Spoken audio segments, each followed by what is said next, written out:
There are places in the jungle where maps don't show and where people never return. We slept next to one of them. I had been leading tourist groups along the sun-faded walkways of Key West for nearly 8 years when it happened.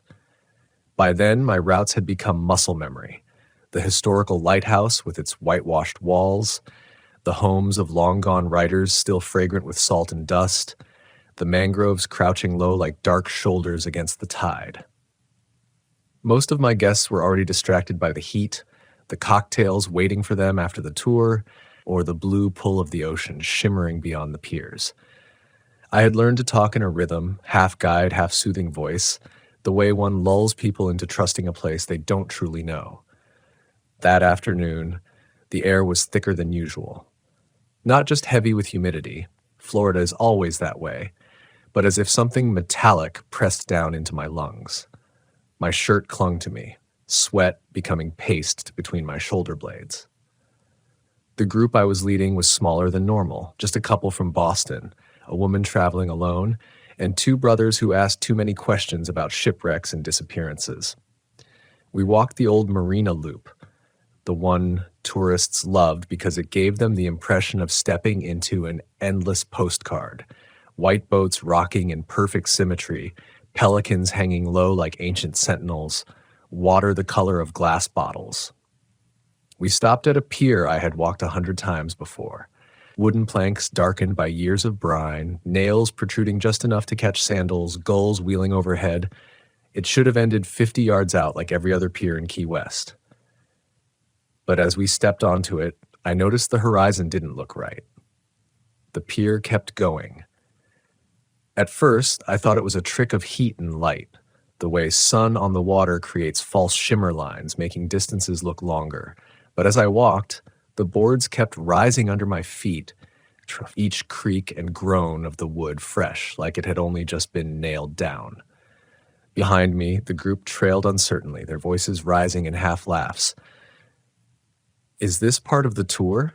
one of the brothers asked, his accent stretching the words. I forced a grin I didn't feel. "Just the view. This pier's always been here." But I knew it hadn't. The ocean smelled sharper the further we went. The clean salt tang was undercut by something chemical, like battery acid mixed with rotting seaweed. My skin prickled. I kept walking, telling myself it had to end, that I would reach the wooden rail where tourists posed for photos with their arms flung wide, yet the end never appeared. The pier ran straight, unbending, out into the sea. The couple from Boston stopped first. "We'll wait back here," the man said, tugging his wife's hand. "This feels off." The lone woman stayed near me, eyes darting along the boards as though expecting them to splinter. The brothers pressed on ahead, muttering between themselves about old Navy constructions and hidden military docks. I let them go. The light changed. That was the first thing I truly couldn't explain. One moment the sun burned hot on my neck, and the next it dimmed, the sky taking on a pewter cast though no cloud had passed overhead. The water shifted colors too, from bottle glass green to something darker, murkier, as if we were crossing into a different depth of sea that shouldn't exist so close to shore. I tried to laugh it off. I told the woman nearest me, "It's just the weather changing quick. Happens all the time here." But her reply caught in her throat. She pointed ahead. The brothers, maybe 50 yards beyond us, were shrinking in the distance, not in size, but in clarity. Like the air itself thickened between us, turning them to silhouettes. Their voices didn't carry back, though the pier was straight and sound should have traveled. I called out, "Hey, don't go too far." They didn't answer. They just kept walking, their outlines bending strangely in the shifting light. I turned to the woman, to the Boston couple waiting far behind. They looked small, too, though they hadn't moved. The pier between us seemed to stretch, expanding like elastic, boards multiplying beneath my feet without sound. Something was wrong, deeply, terribly wrong. My instinct said, "Turn back." My training as a guide screamed at me, "Don't lose sight of your group, don't risk them on anything unknown." But there was something else too, a pressure in my chest, like the pier itself demanded I keep going. Each step forward was harder to resist than the last. I forced myself to stop. The wood under my boots vibrated faintly, as though an engine rumbled deep below the waves. When I crouched, pressing my palm to the board, I felt it. A steady, rhythmic pulse, too regular to be the sea. "Do you feel that?" I asked the woman. Her face was pale, her lips pressed tight. She shook her head, though her eyes betrayed the lie. Ahead, the brothers vanished into the gray. No splash of water, no sound of voices. They were simply gone. I swear the pier sighed then, a low groan that rose from its beams. I could smell tar and rust, sharp and bitter, mixing with the sea air. I looked back, expecting to see the marina, the shore, the familiar cluster of boats and buildings. But the horizon had shifted. There was no land, only water, flat and endless, encircling us in every direction. The Boston couple shouted something I couldn't make out. Their words bent and warped, like sound carried through a tunnel. The woman beside me grabbed my arm, nails biting into my skin. Her voice trembled. "This isn't right. This isn't where we were." I had no answer. My heart thudded against my ribs, sweat chilling across my back, though the air was still hot. The pier beneath us seemed alive, breathing in slow, groaning expansions. I wanted to run, but the boards carried on in both directions, infinite, and I couldn't tell which way was truly back anymore. The only thing I knew was that the pier had never ended. And now, maybe, neither would we. The woman clung to me as though I could anchor her, but I felt no steadier than she did. My knees shook, and the salt air tasted coppery on my tongue. I turned slowly, scanning the horizon, trying to find a landmark, any landmark. The lighthouse, the marina rooftops, even the faint smudge of mangroves. Nothing.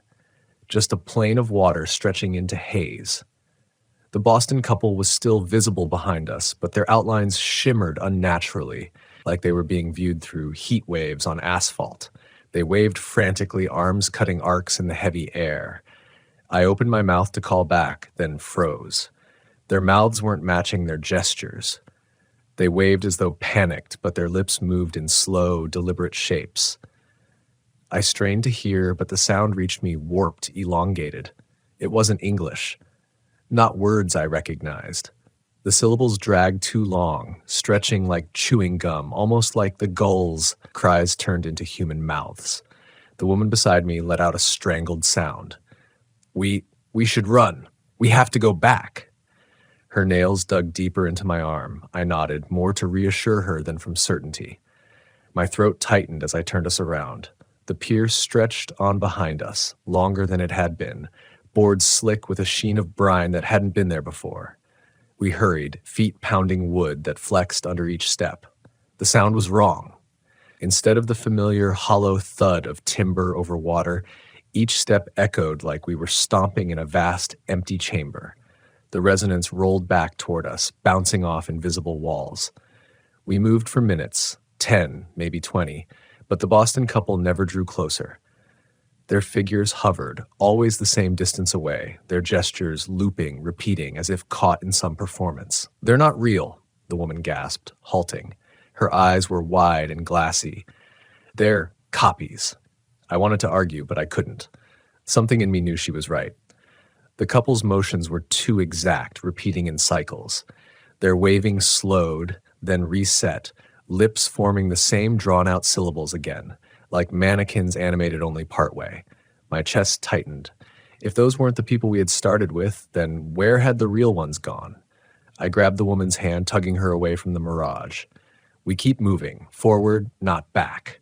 She hesitated, tears spilling over her cheeks, but she let me pull her. We walked toward where the brothers had disappeared. My pulse pounded with dread, but instinct told me forward was the only way out. The boards grew narrower as we advanced, as though the pier was constricting, funneling us into a vanishing point. The air grew thick with a chemical tang, burning the back of my throat. My ears popped like we were climbing altitude. And then we heard it. A voice. At first, it was just a faint murmur slipping beneath the constant lap of waves. But as we moved, it grew clearer. A man's voice, raspy but familiar. "Keep going. You're close. Don't stop." The woman's hand squeezed mine until my fingers ached. "That's them, one of the brothers." I knew it too. The cadence, the breath, it was one of them, but altered, strained, like he was speaking through waterlogged lungs. We followed. The pier beneath us throbbed faintly with each word, vibrating up through my soles. The boards looked newer here, less weathered, the grain-sharp edges too clean, and they were damp, not from ocean spray, but as if freshly cut, sap-bleeding dark. Ahead through the haze, a figure wavered. A man, tall, broad shoulders, one of the brothers. He staggered, head bent low. Relief surged, but it cracked almost instantly when I noticed the way he moved. His limbs jerked, slightly delayed, as though his body followed commands a beat too late. "Hey!" I called, my voice breaking in the thick air. "It's us!" He lifted his head. His face was wrong. Not in the details, I recognized his features, the square jaw, the sunburned cheeks, but his expression was slack, drained of intent. His eyes were blank white, pupils washed away. His mouth stretched in a wide smile, too wide, the skin at the corners pulling taut until I thought it might tear. The woman whimpered, stumbling back. The figure's jaw moved, repeating the same words we had heard before. "Keep going, you're close, don't stop." But the voice didn't come from his mouth, it came from the wood beneath us, resonating through the pier itself, vibrating up our legs. I froze, torn between advancing and fleeing. Every survival instinct screamed retreat. But I knew retreat meant chasing the looping mirage of the couple, trapped in their endless pantomime. Forward meant this, whatever this was. The woman shook me. Her face was pale as moonlight. "We're not supposed to follow him. We're not supposed to listen." Her words sparked something in me, like a memory I didn't know I had. A warning carved deep. The pier wasn't guiding us. It was hurting us. The figure shuddered once, then stepped sideways. His body didn't fall into the ocean. Instead, he melted into the planks, vanishing into the wood like he had never been separate from it at all. The pier sighed again, deep and guttural, as if it had eaten. We stood there, trembling, the water stretching endless and still on either side. Somewhere, impossibly far off, I heard the sound of footsteps approaching. Not ours. Something else walking the pier toward us. The footsteps were uneven, dragging, like something barefoot and heavy, pulling itself plank by plank. Each step reverberated under our feet, sending shivers up my legs. The woman clutched my sleeve so tightly I could feel the tremor of her whole body through the fabric. "Do you hear that?" I whispered. She nodded, lips pressed tight, as if saying yes out loud might draw it closer. The sound came from behind us, though behind had lost meaning. The Boston couple still stood in their loop, waving endlessly, mouths shaping stretched syllables. Yet the footsteps came from somewhere nearer, inside the pier itself. The boards at our feet flexed. A ripple passed through the planks like something moving beneath them. Not water, something heavier. Each step pushed a wave of vibration forward, like a spine shifting under a hide. We both backed away instinctively, edging toward the endless horizon. My legs shook, but I forced them to move, forcing the woman with me. The air grew colder with every backward step. Not the cool of shade or evening, but a chill that belonged in deep caves, the kind that eats into bone. My breath came out in white vapor, vanishing instantly into the gray. Then we heard it, a second sound. Clicking. Soft, rhythmic clicks like two stones tapped together. The pace matched the footsteps, echoing under the boards. It didn't belong. It was deliberate, almost mechanical. The woman buried her face against my arm.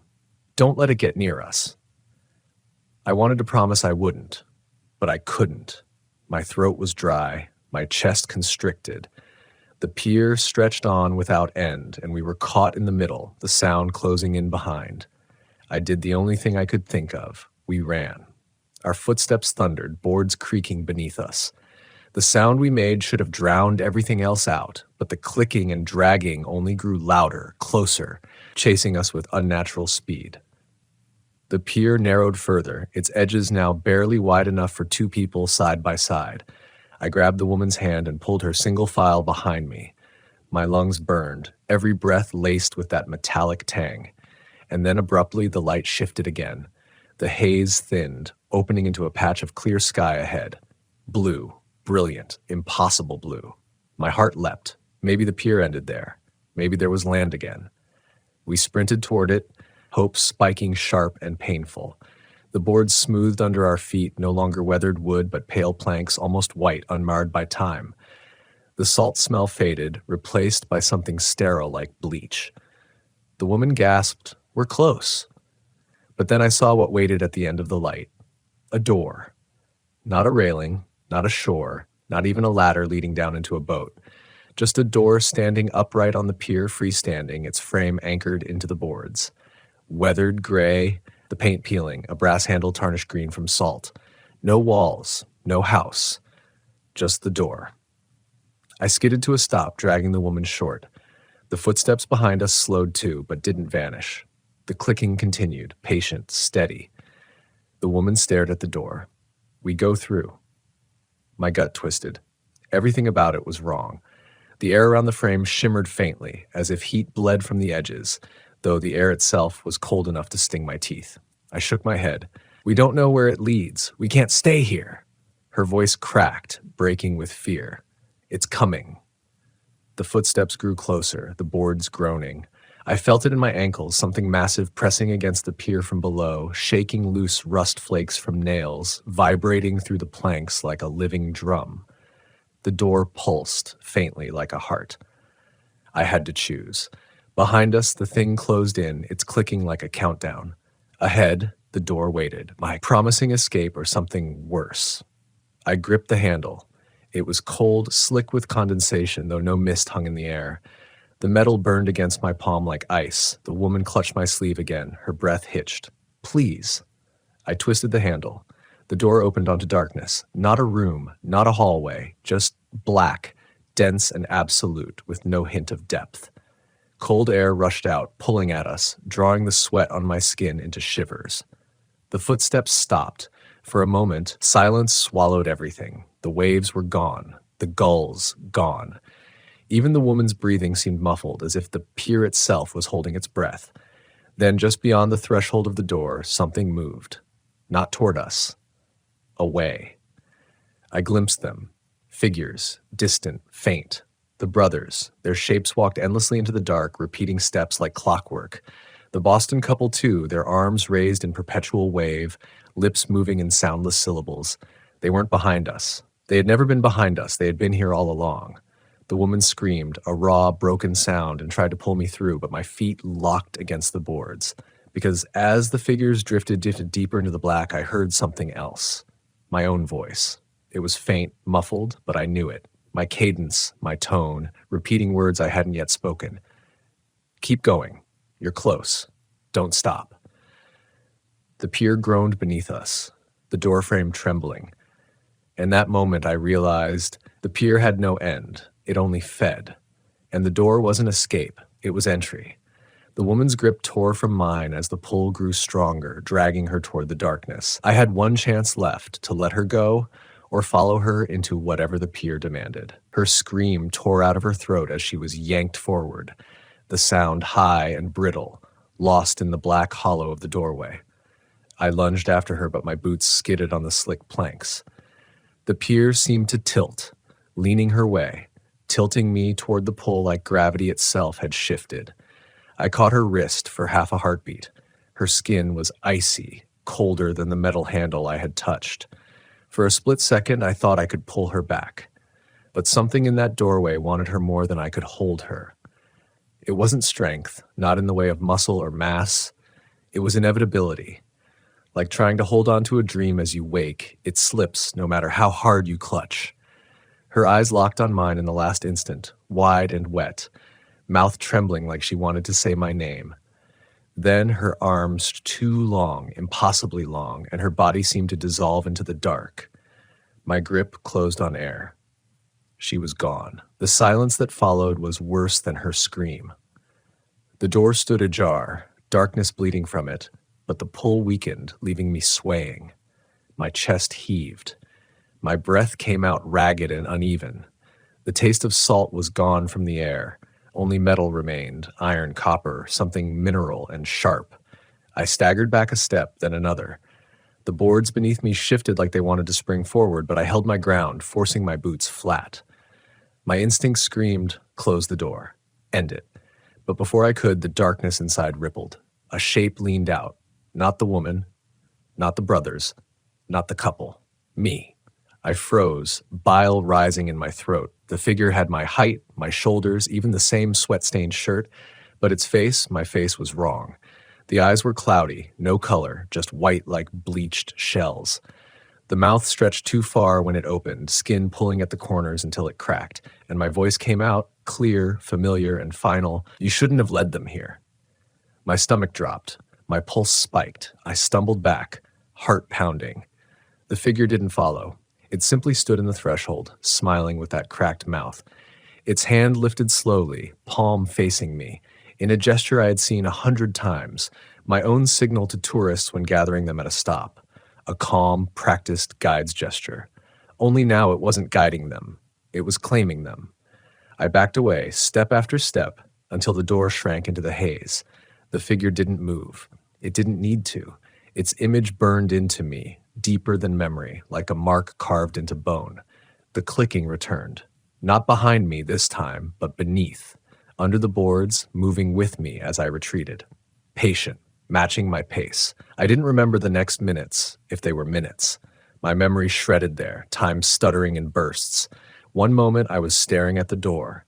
The next, I blinked and the boards beneath my feet were familiar again. Weathered, gray, edges frayed. And the shore was there. Key West, hazy but solid. The lighthouse rising pale against the sky. Boats rocking gently, gulls crying. Normal. I stumbled onto sand without realizing I had reached the end. My legs collapsed under me and I fell to my knees, gasping. The sun was back, bright and burning, heat pressing down on my skin. Behind me, the pier stretched as it always had, 50 yards into the sea, ending in a neat wooden rail. No door. No darkness. No figures. A couple walked past me, chatting in cheerful voices, unaware. They glanced at me, sweating and shaking in the sand, but didn't pause. Just another guide on a bad day. I never saw the woman again. Or the brothers. Or the Boston couple. Their names never made the news. Their hotels still showed them as checked in, their bags neatly packed inside. The local police assumed they left, hopped an inter-island ferry, disappeared into some private arrangement. But I know better. Some nights, when the tide is right and the wind drops low, I dream of the pier. I hear the footsteps again, the clicking, the vibration rising through my soles. And sometimes, when I wake in the dark, I swear I hear my own voice whispering from the walls of my room. Keep going. You're close. Don't stop. And I know the pier isn't finished with me. It never ended. It never will. I didn't believe in strange things until the night the forest wouldn't let me sleep. I was 40 years old then, too old to be chasing thrills, too old to be ignoring my instincts. My wife, Erin, was 37, and we'd been living more weekends in our RV than in our house. We told ourselves it was about freedom, about escaping the deadlines and screens that had swallowed our weekdays. But I think now that we were running from something deeper, restlessness, maybe even regret. Camping was supposed to quiet the voices in my head that told me I'd wasted time, wasted years. It was late October when we pulled into a campground in northern New Mexico, tucked against the edge of the Carson National Forest. The air was sharp enough to sting when you breathed too deeply, and the sky looked like black velvet stitched with too many stars. The campground was almost empty that weekend. Only 2 other rigs that we could see, both parked far off from us, their windows already dark. Erin said she liked the quiet, but I remember feeling uneasy right away, like we'd chosen a place the world had forgotten on purpose. We parked our RV at the farthest loop, closest to the tree line. The pines crowded close, tall and narrow, their shadows long fingers dragging across the gravel pad as the last of the sun fell. We cooked inside that night instead of outside, soup and bread, and tried to convince ourselves that the silence felt peaceful. But it wasn't peaceful. Not to me. I couldn't stop noticing how still everything was. No voices carrying from other campers, no laughter from kids, no crackle of someone else's fire. just the faint hum of our furnace and the occasional creak of the RV's frame settling as the night temperature dropped. Even the forest was quiet. Too quiet.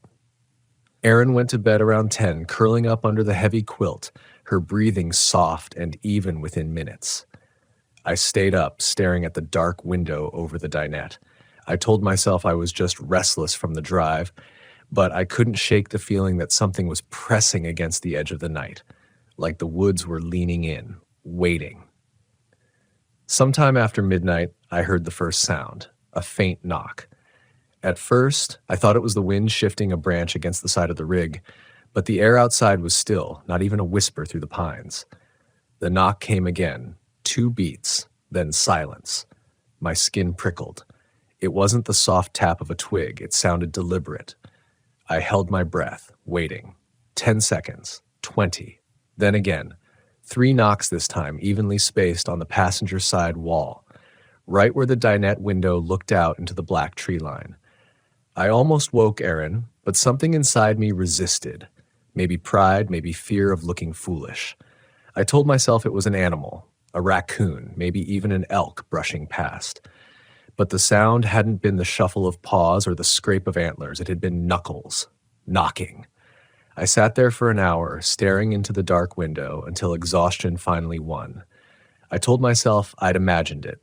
I climbed into bed beside Erin, listening hard for every little creak and groan, and eventually I drifted into a shallow, restless sleep. The morning light almost made me laugh at myself. The campground looked ordinary, almost cheerful in the pale sun. Frost sparkled on the picnic table, and a pair of blue jays darted between the pines. Erin brewed coffee on the stove, humming to herself, and when she asked how I slept, I lied. "Fine," I said. We decided to take a short hike that day, following a narrow trail that started behind the campground and disappeared into the dense forest.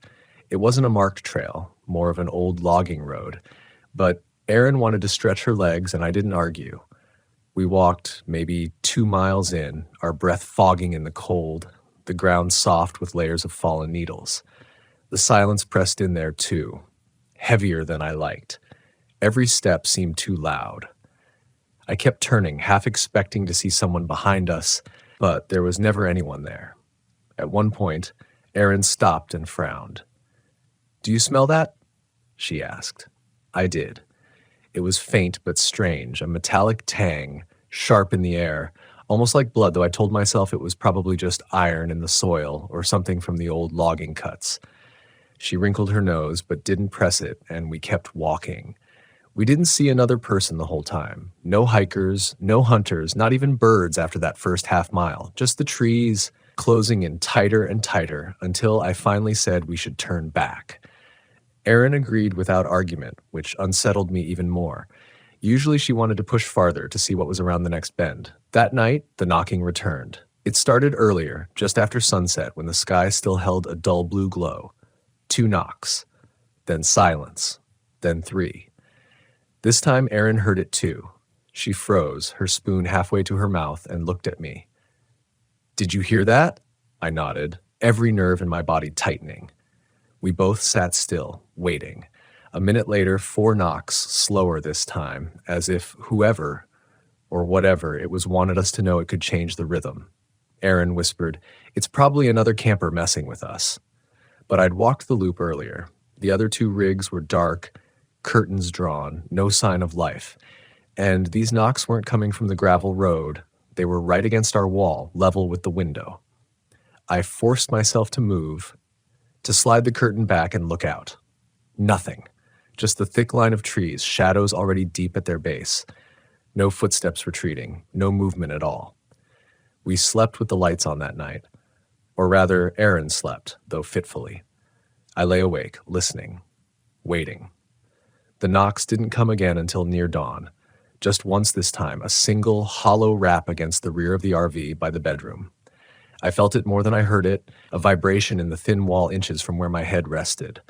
My heart thudded so hard I thought it would wake Erin. But she didn't stir. And when I finally opened the curtain again, pale gray light just beginning to creep over the trees, the forest stared back at me, empty. By then, I knew we weren't dealing with another camper. And it wasn't an animal. It was something else, something that wanted us to know we weren't alone. I tried to tell myself we should pack up and leave that morning, but Erin wasn't ready to cut the trip short. She thought it was a prank, maybe from teenagers sneaking into the campground. "We'll just move closer to the other campers tonight," she said, "and lock the doors. No one's going to bother us if we're not tucked away in the woods by ourselves." I wanted to argue. Every instinct told me we needed to get out, but I didn't want to sound paranoid, and maybe a part of me didn't want to admit how rattled I was. So instead, I said, "Fine, one more night." We spent the day in town 30 minutes away, walking through the little Main Street shops, the sunlight, the sound of people talking and laughing. It almost made me forget the knocks. Almost. But the whole time I caught myself watching the tree line beyond the buildings. The way the wind rippled the aspens, I felt exposed, like eyes followed us even in daylight. When we drove back up the mountain toward the campground, a heaviness settled over me. The closer we got, the quieter Erin grew too, until she just stared out her window. The paved road narrowed to gravel, and the forest swallowed us again. Our new site was in the middle loop, closer to the other rigs. The neighbors didn't come outside, though. We never saw them once. Curtains drawn, doors closed. Their silence gnawed at me almost as much as the knocks. Were they avoiding us? Or had they already heard the same sounds and decided to pretend nothing was happening? By sundown, the cold came in fast. We built a small fire in the pit, trying to push back the dark. Erin sipped wine from a tin mug, her shoulders tense, her eyes flicking toward the trees every time the fire popped. Neither of us wanted to admit it, but we were waiting for the knocks. They came around 9. This time, they weren't on the wall. They came from the woods.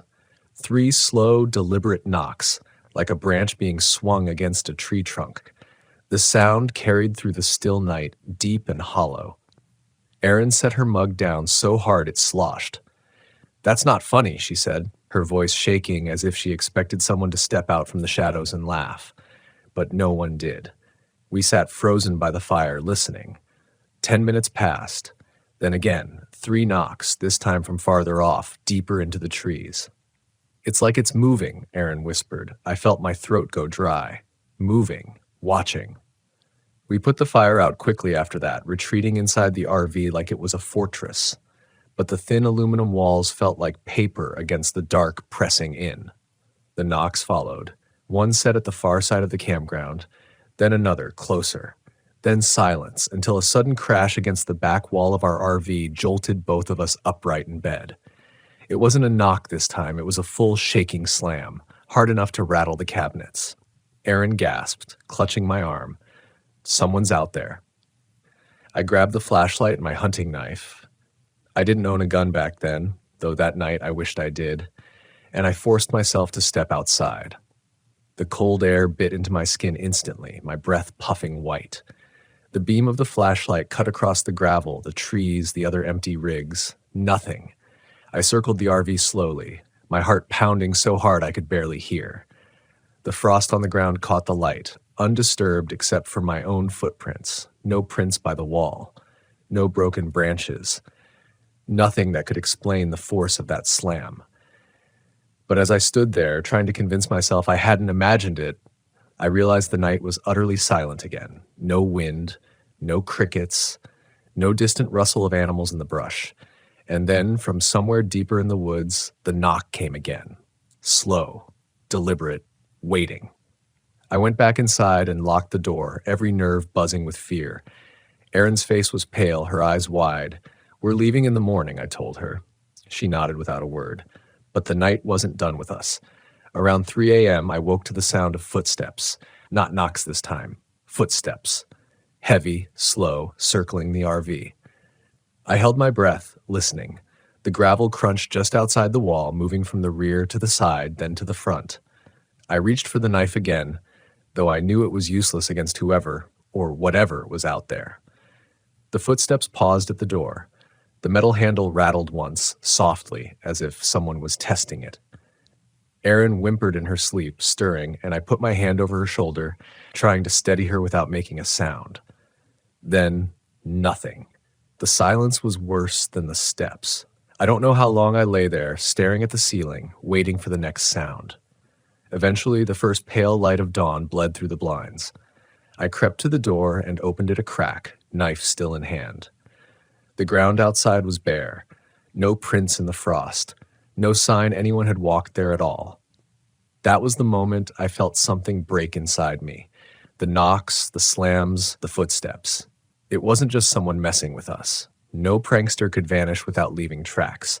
No animal could mimic deliberate knocks or rattle a door handle like that. Something was wrong with that place.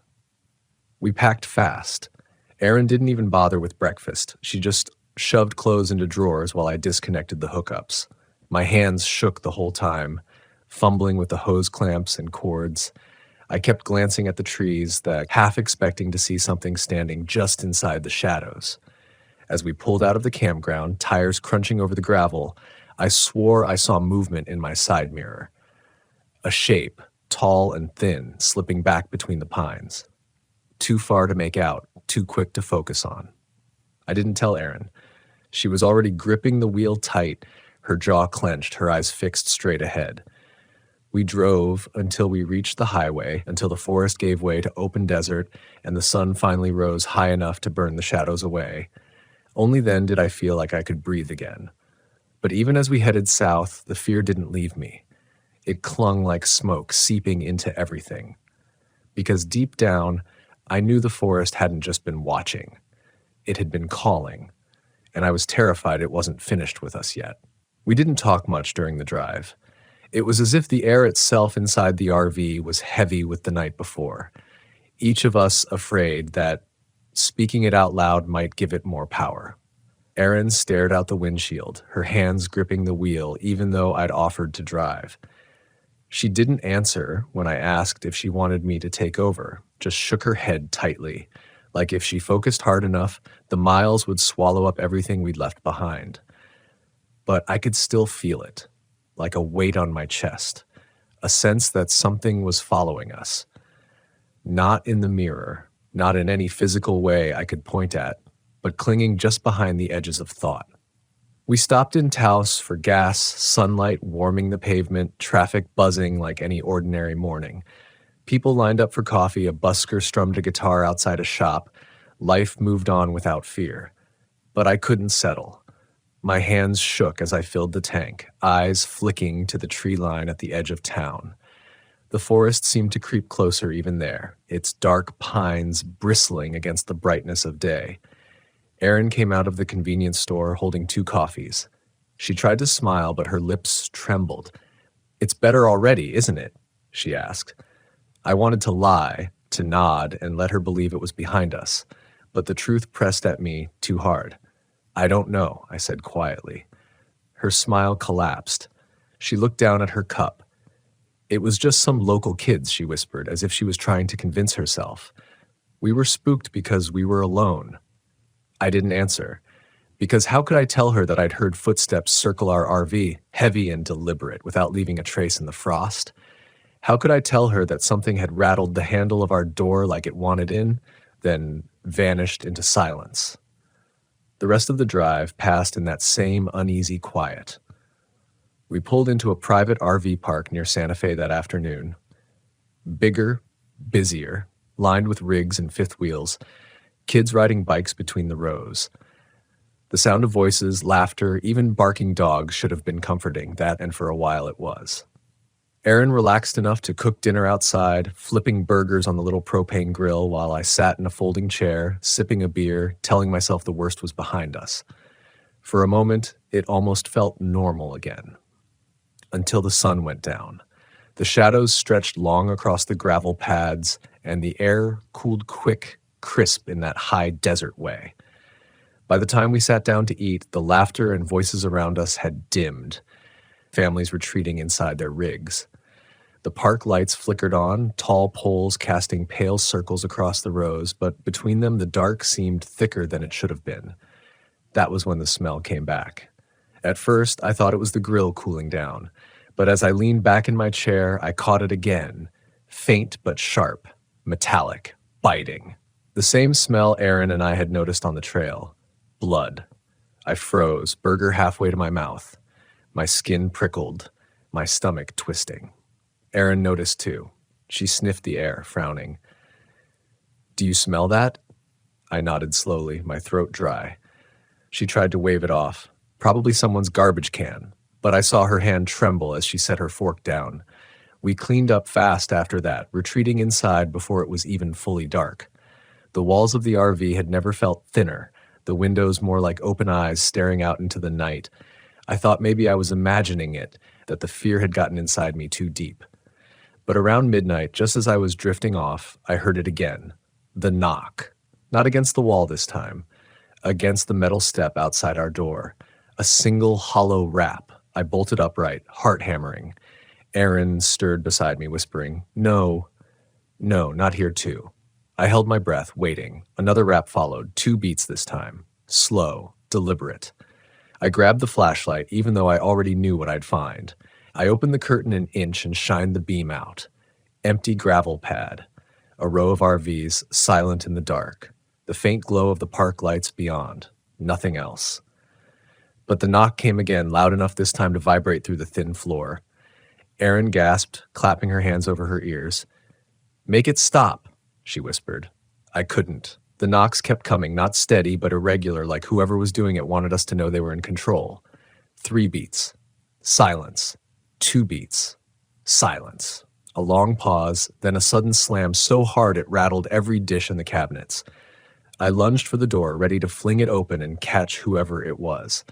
But when I yanked it wide, flashlight cutting across the steps, nothing. Just empty air, cold and biting, and the smell. That same metallic tang, sharp enough now to sting the back of my throat. I gagged, stepping back. The smell faded as quickly as it came, leaving only the cool desert night. I locked the door again, every muscle shaking. Erin was crying quietly under the covers, whispering over and over, "It followed us. It followed us." I wanted to tell her she was wrong, but I couldn't, because I knew she was right. Sleep was impossible after that. I sat at the dinette, knife on the table, flashlight in hand, staring at the door. Every creak of the rig made me flinch. Every gust of wind felt like a whisper through the walls. By dawn, I was hollow, drained, but more certain than ever. Leaving the forest hadn't ended it.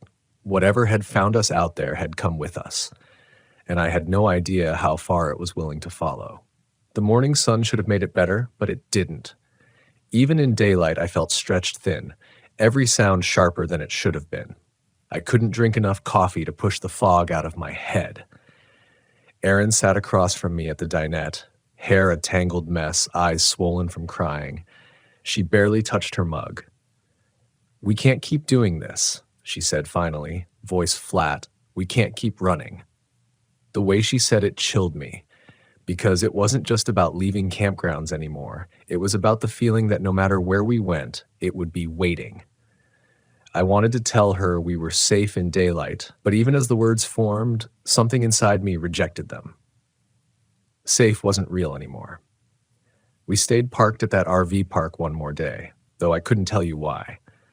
Maybe because we were too exhausted to drive, maybe because neither of us wanted to admit how badly the fear had hollowed us out. I tried to busy myself with little chores, checking the hookups, tightening cabinet latches, cleaning dishes. But the whole time I kept glancing at the windows, half expecting to see a shadow lean against the glass. By evening, families filled the park again. Kids raced their bikes in the gravel, someone played country music low on a portable speaker, dogs barked.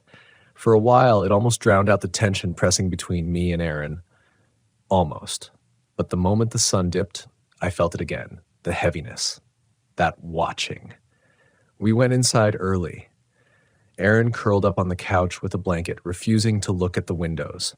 I sat across from her, lights on bright, trying to believe the noise of the park around us would keep it away. For hours, nothing happened. The night rolled on quiet and a sliver of hope crept in. Maybe we'd been wrong. Maybe it hadn't followed us. And then just after midnight, I heard the first sound. Not outside this time. Inside. It was faint at first, a soft scrape like something brushing against the cabinets above the stove. My head snapped up. Erin froze too, her eyes wide. We sat in silence, listening. Another scrape, then a faint tapping, like fingernails on wood, from inside the cabinet. I stood slowly, every muscle stiff, and reached for the handle. Erin shook her head violently, whispering, "Don't." But I couldn't just sit there. I pulled the cabinet open in one quick motion, flashlight cutting across the shelves. Nothing. Just stacked plates and bowls steady in their holders. No space for anything else. I shut it again, forcing a shaky laugh. "Probably a mouse," I said. But even as I said it, I knew how wrong it sounded. Mice didn't knock. The next sound came from the bedroom, a single hollow thump like a fist against the wall from inside. Erin gasped, covering her mouth with her hands. "It's in here," she whispered. I grabbed the knife, flashlight beam jerking as I moved down the narrow hall. The bedroom was empty, just the bed rumpled from where we'd slept, the curtains still drawn, no one there. I was about to turn back when the closet door creaked. Just slightly, a breath of movement. I froze. My hand trembled on the knife handle. "Who's there?" I forced out, my voice barely steady. Silence. I yanked the door open, flashlight flooding the small closet. Empty. Just our jackets on hangers, the faint smell of cedar. But the light flickered. For a split second, I swear the beam caught something, a tall, narrow shadow that didn't belong, pressed into the corner. By the time I blinked, it was gone. The air was freezing in there, colder than the rest of the RV. My breath fogged as if I'd stepped outside. That was when Erin screamed. I ran back to the living area, heart in my throat. She was standing by the couch, pointing at the window. On the glass, smeared into the condensation, was a handprint. Long fingers. Too long.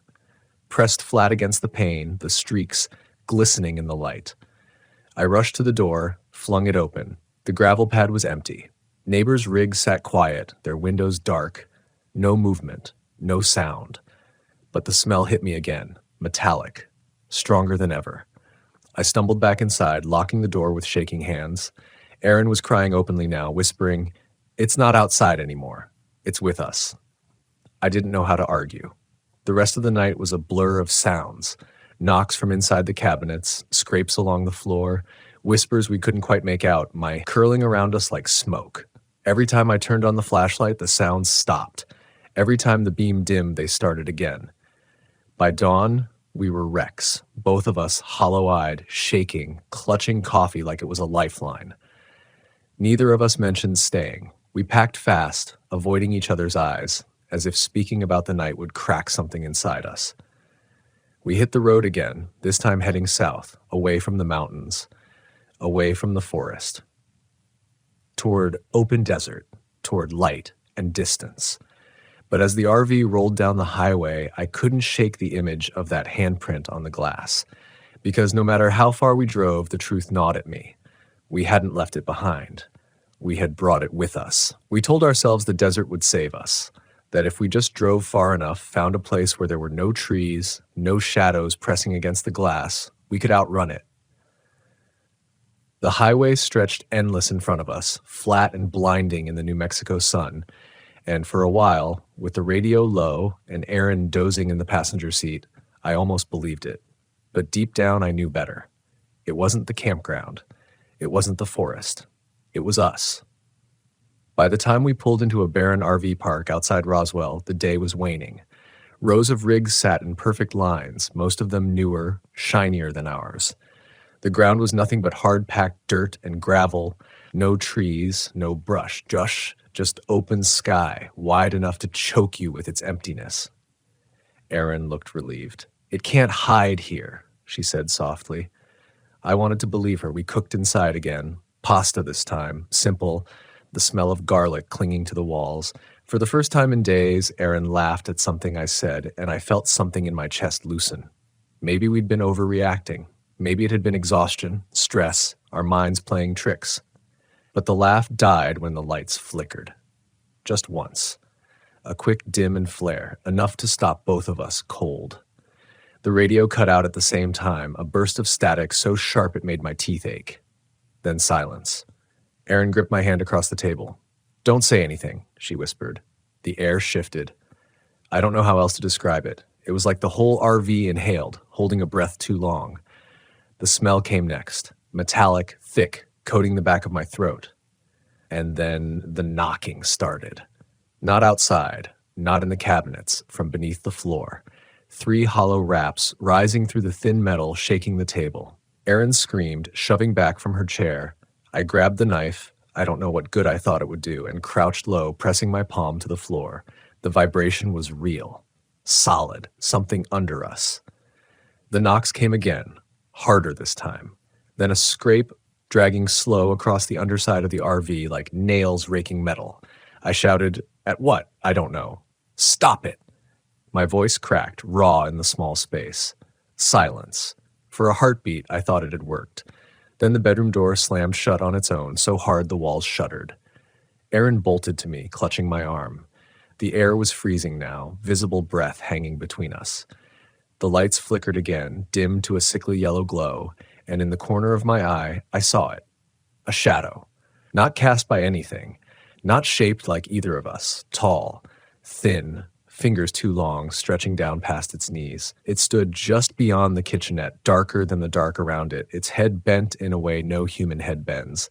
I couldn't move, my legs locked, my mind screaming, but my body frozen. Erin sobbed against my shoulder, whispering, "Don't look at it. Don't look at it." But I couldn't not look. The thing didn't move. It just stood there, as if watching, waiting. The longer I stared, the more wrong it seemed. Its edges blurred, not solid, as though it was made of smoke and shadow at once. But its handprint on the glass had been solid. Real. I forced myself to take a step forward, knife shaking in my grip. "Get out!" I whispered, though my voice broke halfway. The shadow didn't move. Then the lights cut out completely. Erin screamed, the sound tearing out of her, and I swung the flashlight on. The beam hit the wall, empty. Nothing there, but the smell was stronger than ever, suffocating, metallic, and wet. Something dripped. I turned the beam downward, and my stomach flipped. A dark smear stretched across the linoleum floor, thick, shining. For a second, I thought it was oil, but the smell told me different. Blood. I stumbled back, gagging. Erin clutched me so hard her nails dug into my skin. "It's not real," she kept saying. "It's not real. It's not real." But the smear glistened under the beam, spreading slow, lace seeping from beneath the closed bedroom door. I gripped the handle, every instinct screaming not to, and yanked it open. The bedroom was empty. The bed, the closet, the dresser. No smear on the carpet. No trace of blood. Just cold. Cold so sharp it cut through my lungs, made my teeth chatter. "Behind me," Erin whispered, "it's inside us now." The words chilled me worse than the air, because part of me knew she was right. Neither of us slept that night. We sat side by side on the couch, lights on, knives on the table, waiting for dawn. The knocks didn't come again. The smear was gone. The shadow didn't return, but the silence was worse.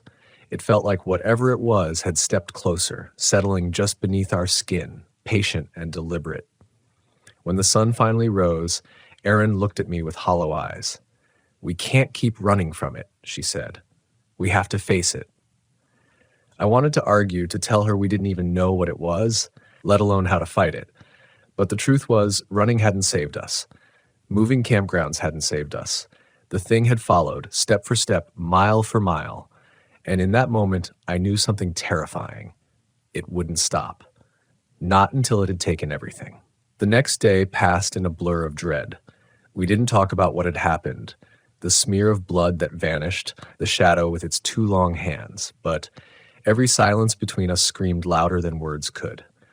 Erin wouldn't look at me directly. She just kept staring out the window, jaw tight, as if she were waiting to see it step out of the daylight. I told myself we should leave the RV park, drive until the tank was empty, but deep down, I knew it wouldn't matter. The thing wasn't bound to one place anymore. It was bound to us. By late afternoon, the sky bruised purple with another desert sunset. Erin finally spoke. "If it comes again tonight," she said quietly, "we don't hide. We don't pretend it's not there. We make it show itself." The words chilled me, but I nodded. Because running hadn't worked. Pretending hadn't worked. and a sick part of me wanted to see it, to know what hunted us, instead of fearing shadows. We set up the RV like a trap, all the blinds drawn, every light on, knives on the table, the flashlight ready. Erin even dug out the old cast iron skillet from a drawer, holding it in her lap like a shield. The hours dragged. My heartbeat never slowed. Every creak of the rig made us flinch. Every gust of wind through the vents tightened my grip on the knife. Midnight came and went. For a while, I thought maybe it wasn't coming. Then the lights dimmed. Slowly this time, like someone was turning down a dial. Shadows swelled in the corners, pooling thick, pressing close. The air dropped cold in a breath, frosting the edges of the windows. And then it knocked. From inside the RV, the sound came from the bathroom door. 3 slow raps, hollow, wooden, unmistakable. Erin's breath hitched. "It's in here," she whispered. I stood, knife trembling in my grip, and crept down the narrow hall. The bathroom door stood shut, plain and ordinary, but the air around it pulsed cold, the way a freezer does when you open it too fast. Another knock, this time from inside the bathroom. I pressed my palm to the door. The wood vibrated under my skin, each rap echoing in my bones. "Open it," Erin said from behind me. Her voice shook, but there was steel in it. "We can't keep hiding." Every instinct screamed not to, but I turned the handle and shoved the door wide. The bathroom was empty, but the mirror above the sink was fogged, though we hadn't showered in days. Slowly, letters began to etch across the glass like a finger dragging through steam. Letmein sobbed, stumbling back. I stared, frozen, as the letters glistened in the dim light. The metallic smell was suffocating now, coating my tongue, thick in the air. Then the knocking spread. Not from one place, but everywhere at once. Cabinets, walls, floor, ceiling. A chorus of raps and slams, shaking the rig so violently the dishes clattered in their holders, the blinds rattled against the glass. Erin screamed, clutching her head, shouting, "Stop it! Stop!" I swung the flashlight on wildly, beam jerking across the walls, and that's when I saw it. The shadow. Not one, but many. Shapes stretching long across the ceiling, writhing like smoke, but darker, thicker. Fingers too long, heads bent wrong, bodies flickering in and out as if they were half inside the walls. One pressed its hand against the ceiling panel above me, the outline of its fingers bulging the thin material down.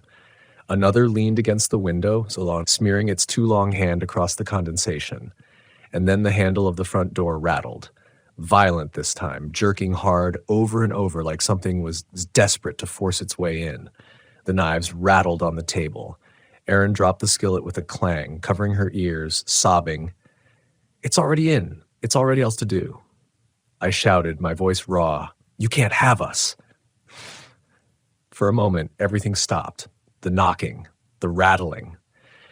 Even the air held still. And then the bedroom door slammed shut again, harder than before. The blood smear returned, pooling under the crack, seeping fast across the linoleum toward our feet. Erin shrieked, stumbling onto the couch, pulling her legs up. I stood frozen, the knife useless in my hand, watching the dark liquid spread. It smelled so strong it burned my nose, stung my eyes. I could taste it, metallic and bitter, thick in the air. And then, whispers. Dozens of them. Curling around us, layered, some low and guttural, some high and sharp, but all saying the same thing in overlapping voices. "Let me in." I snapped. I lunged at the bedroom door, knife raised, and yanked it open. The blood was gone, the carpet dry, the air still icy, but empty. Except, standing in the corner was the shadow, solid this time. No flicker, no blur. Tall, impossibly thin, its head cocked too far to the side, watching me. Its fingers dragged along the wall, slow, scraping the paint. My legs locked. My throat closed. I couldn't move, couldn't breathe. It didn't step forward, it didn't speak. It just waited. And in that silence, I understood something terrible. It didn't need to break in. We had already let it in. The thing in the corner didn't move, but its presence filled the room like smoke, choking the air from my lungs. Its head tilted farther, the joints cracking sharp, unnatural, as if it was listening not to me but to something crawling behind my thoughts. I raised the knife, though it felt laughable, pathetic in my trembling hand. "Stay back," I whispered, but even as I said it, I knew the command meant nothing. It didn't need to obey.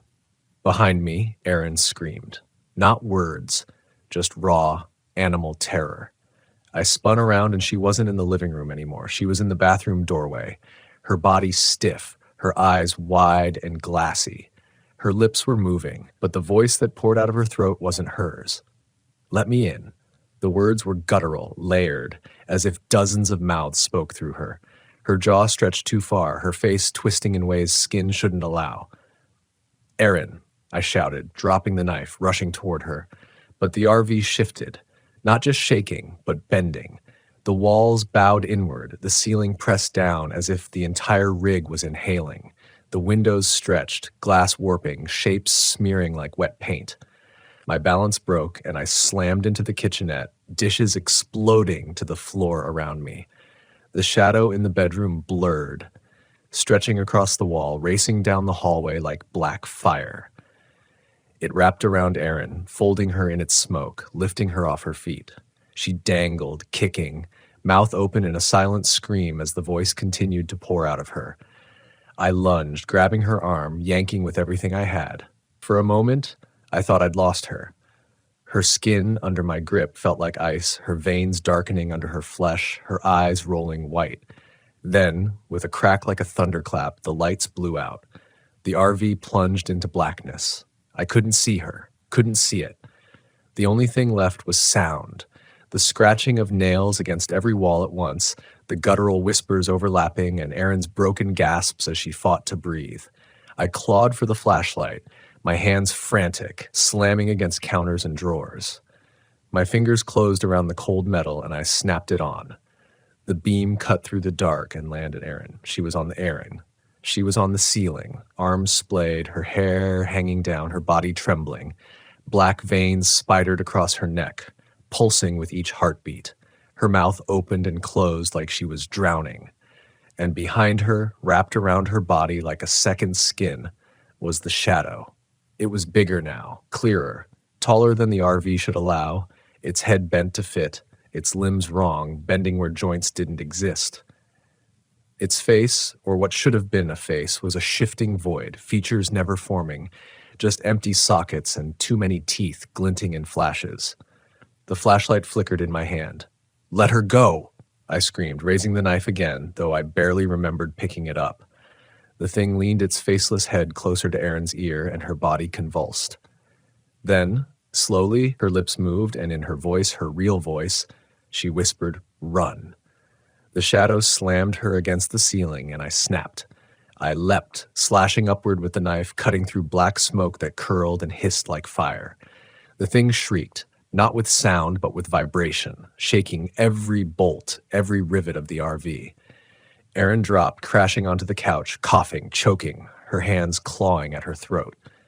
The shadow turned on me. It unfolded, stretching long down the hall, filling the space with its limbs, its fingers dragging across the walls with shrieks of tearing metal. I stumbled back, flashlight beam dancing wildly as the walls closed in. It lunged. I dove sideways, smashing into the table, the knife skittering across the floor. The shadow's hand hit the counter where I'd been, splitting the laminate like paper. Erin screamed my name. I scrambled, clawing across the floor for the knife. My fingers brushed it, and the shadow's hand slammed down, inches from me, the air thick with rot and metal. I grabbed the blade and rolled, slashing blindly. The knife connected. Not solid flesh, but something thicker than smoke, something that resisted, then tore. The shadow recoiled, shrieking silent vibrations that rattled my teeth. "Out!" I screamed at Erin. "Get out now!" She stumbled to her feet, limping toward the door, fumbling with the lock. The shadow swelled behind me, filling the space, pressing heat and cold all at once against my skin. I slashed again and again and again, each swing tearing smoke that hissed and coiled back together. Erin wrenched the door open, dessert air rushing in, and I shoved her out into the night. I stumbled after her, dragging the knife, my lungs burning. But the shadow followed. It poured out of the RV like a storm cloud, stretching, rising, blotting the stars from the sky. It loomed over us, taller than the rig, its head bent low, its faceless void fixed on us. Erin clutched my arm, sobbing, We can't stop it." The ground trembled. The desert wind howled through the empty RV park, carrying whispers that weren't the wind at all. The shadow's arm reached out, longer than it should be, stretching across the gravel toward us. Fingers like smoke and bone. I raised the knife again, but my hand shook so violently the blade danced in the moonlight. It wasn't enough. I knew it. This thing wasn't flesh. It wasn't bound by walls or locks or distance. But I also knew something else. It wanted us afraid. It wanted us to surrender. I forced my legs to steady. I dropped the knife. I grabbed Aaron's hand, squeezed it until our bones ached, and through the roar of whispers and the tremble of the earth, I shouted as loud as I could, "You can't have us!" The shadow froze. For the first time, it didn't advance.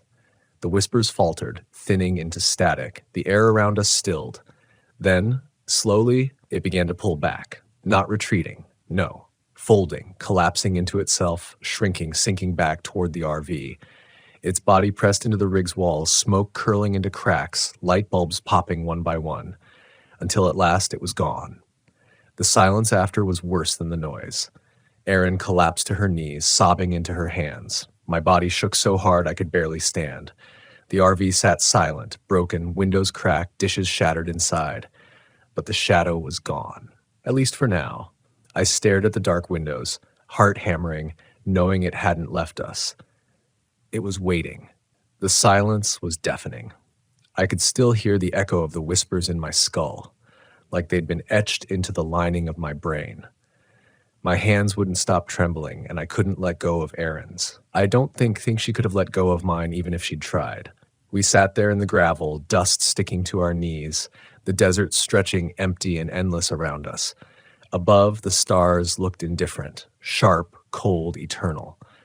The same stars that had seemed peaceful when we'd first parked here now felt like eyes, watching, waiting to see what we'd do next. Erin coughed, her throat raw, her skin pale. She tried to speak, but the words broke into sobs.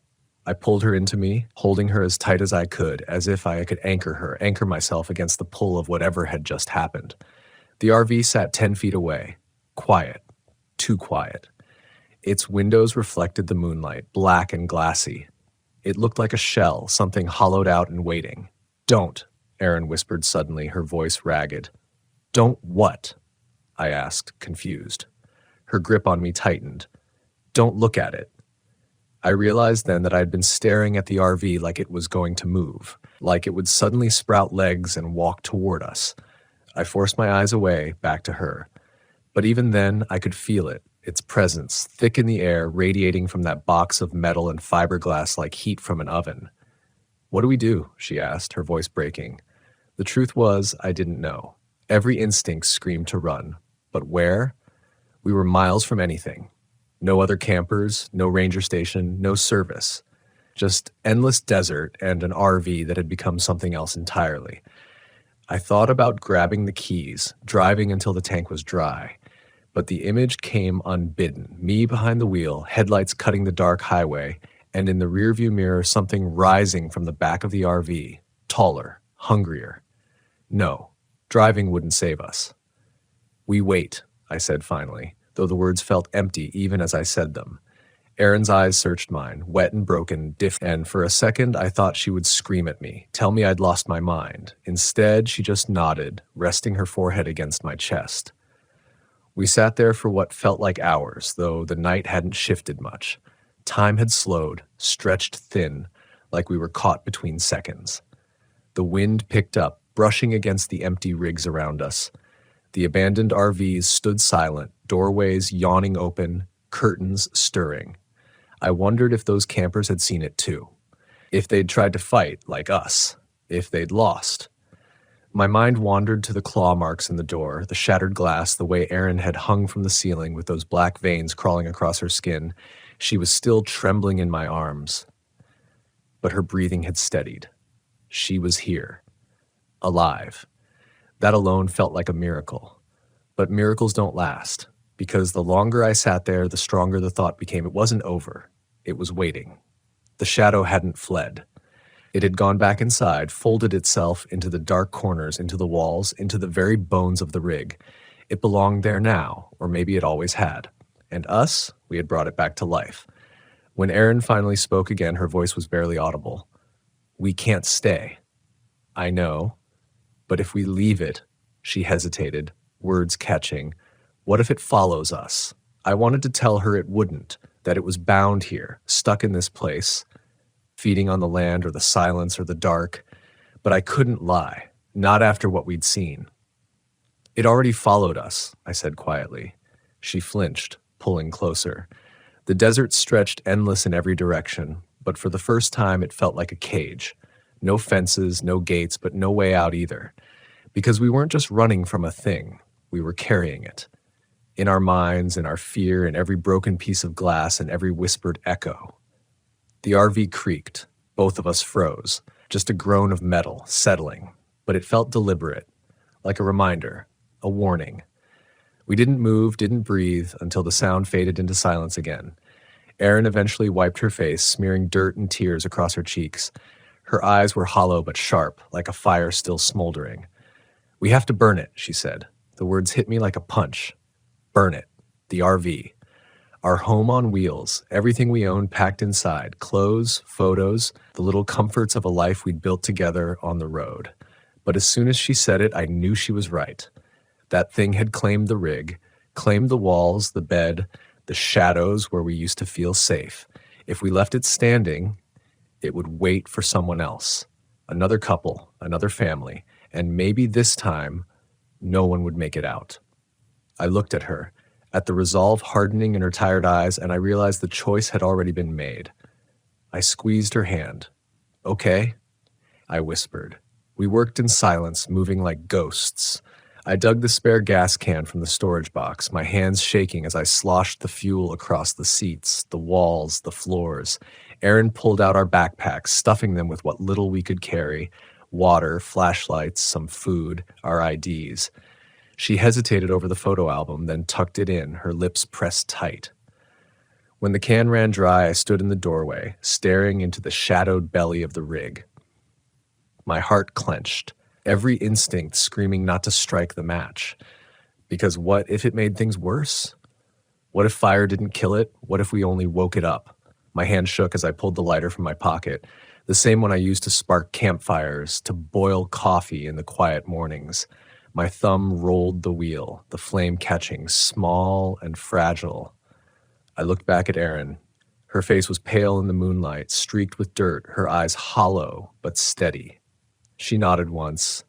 I tossed the flame inside. It caught fast. The gasoline hissed, the fabric ignited, and within seconds the RV roared with fire. Orange light bled into the desert, shadows whipping across the gravel as smoke billowed upward.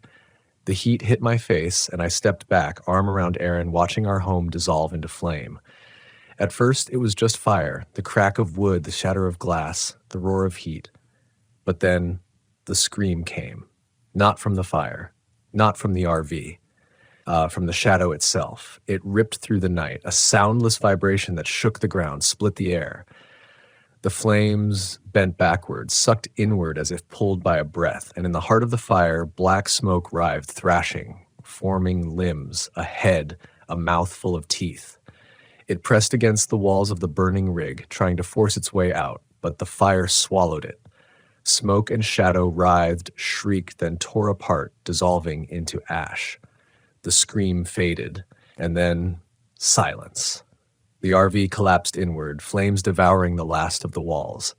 The desert swallowed the light, leaving only smoldering embers against the night. We stood there long after, holding each other, staring at the blackened skeleton of what had once been ours.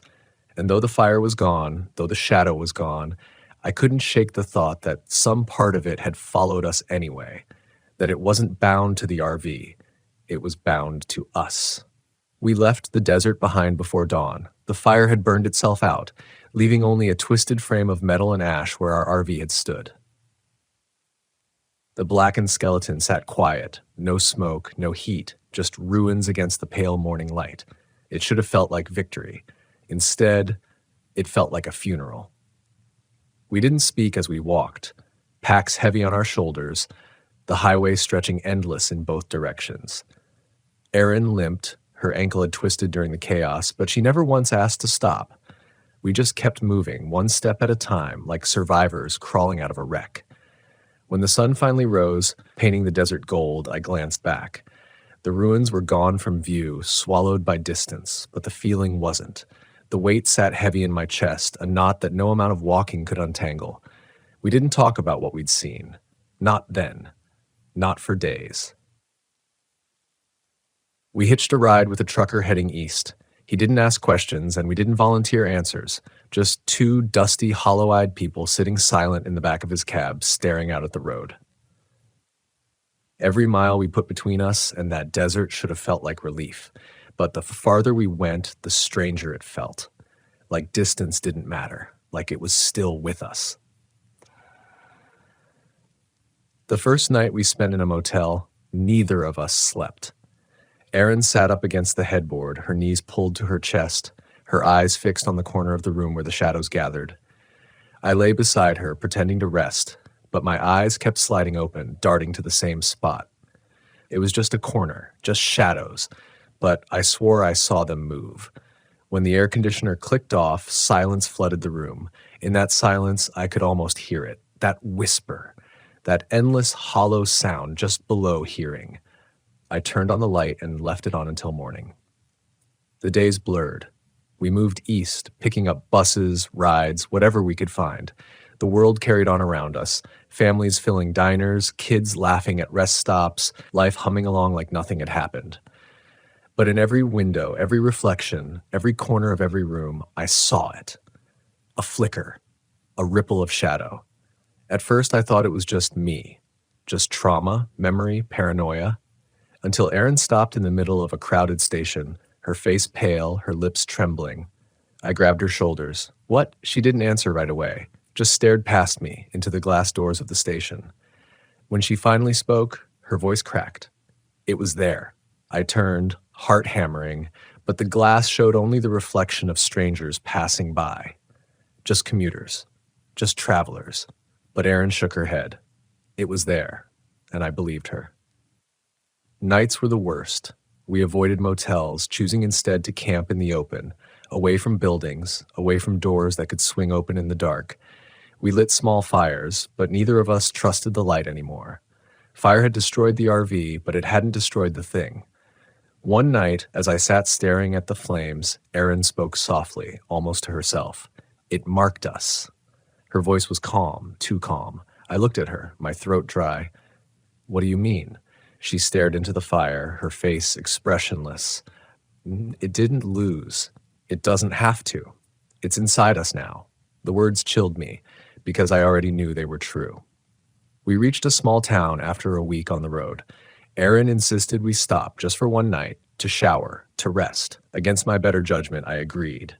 The motel was old, paint peeling, the kind of place travelers passed without noticing. We checked in, dropped our packs, and sat on the edge of the bed in silence. When the sun went down, I felt it immediately. The air changed. Heavy, stagnant. The shadows in the corners stretched longer than they should have. I told myself it was exhaustion, that sleep would clear it. But then Erin gasped. Her nails dug into my arm as she pointed to the bathroom mirror. I looked, and my blood froze, because in the mirror just behind us stood a figure. Not solid, not flesh. Just smoke, shadow, the faint outline of a head bent too low, a grin stretched too wide. Its eyes were voids, swallowing everything. I spun around. Nothing. But when I looked back into the mirror, it was closer. I grabbed Erin's hand, yanked her toward the door, and we stumbled into the night. Didn't check out, didn't pack, just ran into the cold darkness of the street, breathing like hunted animals. And behind us, in the motel window, the glass reflected not us running, but it standing, watching. We didn't stop until morning. We collapsed in a park, dirty, sleepless, shaking. Erin leaned against me, her face buried in her hands. I wrapped my arms around her, though I knew it was useless, because the truth had finally settled, heavy and undeniable. The shadow wasn't tied to the RV. It wasn't tied to the desert. It was tied to us. We could burn homes, burn everything we owned, walk until our feet bled, but it would follow. It had marked us. And now, no matter where we went, it would always be there, just out of sight, just out of reach, just waiting. That was weeks ago. We keep moving, never staying long. People probably think we're drifters, running from debt, from responsibility, from some small crime. But the truth is worse. We're not running from the law. We're not running from people. We're running from something that isn't supposed to exist. And the cruelest part, you can't outrun your own shadow. Because no matter where you go, it's already there, waiting, watching. The lighthouse that faced inland, I didn't expect anything unusual that day. Routine assignments were the bread and butter of my cadet training, and honestly, they were what I lived for. Clean, simple orders with clear objectives, check the locks, walk the perimeter, verify fuel stores, log maintenance requests. No improvising, no ambiguity. For a Coast Guard cadet like me, structure was supposed to be safety. But safety is a fragile illusion, and I didn't realize that until I stepped off that patrol boat at the edge of Chesapeake Bay, boots sinking into mud, the air heavy with brine, and saw the light. Not sweeping over the bay like it should have been, not cutting through waves for vessels navigating at night. No, the beam slanted inland, thick, steady, stabbing into the black tree line like a finger pointing somewhere it shouldn't. The tower stood on a strip of land most people don't even know exists. One of those lighthouses decommissioned decades ago, forgotten by shipping charts, left as a skeleton for storms and gulls to claim. But for whatever reason, command still sent cadets to do quarterly checks. Tradition, they said. Training exercises. Nothing more. Nothing more. And that night, I was the one assigned. It didn't feel like training when I craned my neck back and saw that light turning. The glass and rusted metal groaned as if the beam itself had weight. And when it swung across the treetops, it looked like the forest moved, a ripple passing through trunks and branches, shadows darting like fish beneath water. I should have reported it right then, called it in, logged it as a mechanical malfunction, waited for further orders. But cadets don't make those decisions. We're told to observe, record, follow procedure. So with my pack tight on my shoulders and the mist rising like something alive from the marshes, I started toward the tower. The air got stranger the closer I came. That's the only way to describe it. Stranger. A thin whistle moved through the grass, though no wind touched my skin. The mud smelled like copper instead of salt. My flashlight cut only a few feet into the fog, and even then the beam felt swallowed, like light drowned here instead of cast. When I reached the base of the lighthouse, I hesitated. My boots scuffed against metal and concrete. The rust looked wet, though it hadn't rained in days. And then I realized the sound I'd thought was the bay in the distance, that constant wash of waves. It wasn't behind me. It was in front, muffled. Wrong, like water moving somewhere it shouldn't, somewhere beneath the trees. I forced myself to climb the steps, each groan of iron under my weight echoing up the hollow. Inside, the air was hot, suffocating, as if the place hadn't breathed in decades. My hand brushed the rail, and flakes of rust clung to my palm like dried blood.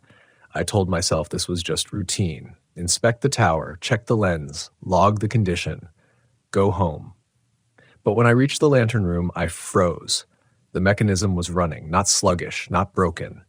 Perfect. The gears ticked like a heartbeat, steady, deliberate. And the beam, it didn't scatter across water. It sliced the dark forest in calculated sweeps, pausing at points I couldn't see from where I stood, as if searching for something, or someone. I leaned against the glass, looking inland, nothing but dense trees, their crowns swaying slow in the fog. But then I saw it, a flicker, like another light answering back. I blinked hard, convinced my eyes were strained, but no, it was there. A faint glow deeper in the woods, and when the beam swung across it again, the glow vanished, only to reappear a few yards away seconds later, like it was moving. I muttered to myself, probably a hunter. Was a campfire. Maybe kids screwing around. But the words sounded thin, useless, even to me. I'd been raised on the bay, trained on its waters, studied its history. Those woods weren't meant for camping. The land there was swamp, unmarked, forgotten, and I'd never heard of anyone carrying fire that moved like it had legs. I don't know why I left the tower. My orders didn't require me to. I could have noted the anomaly, filed it away, but something in me, call it curiosity, call it stupidity, like maybe duty, pushed me down those iron stairs, back into the mist toward the glow.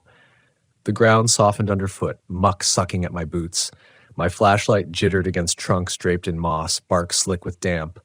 The deeper I went, the quieter it became. No gulls, no insects, just that faint, shifting glow ahead, always just far enough to keep me moving.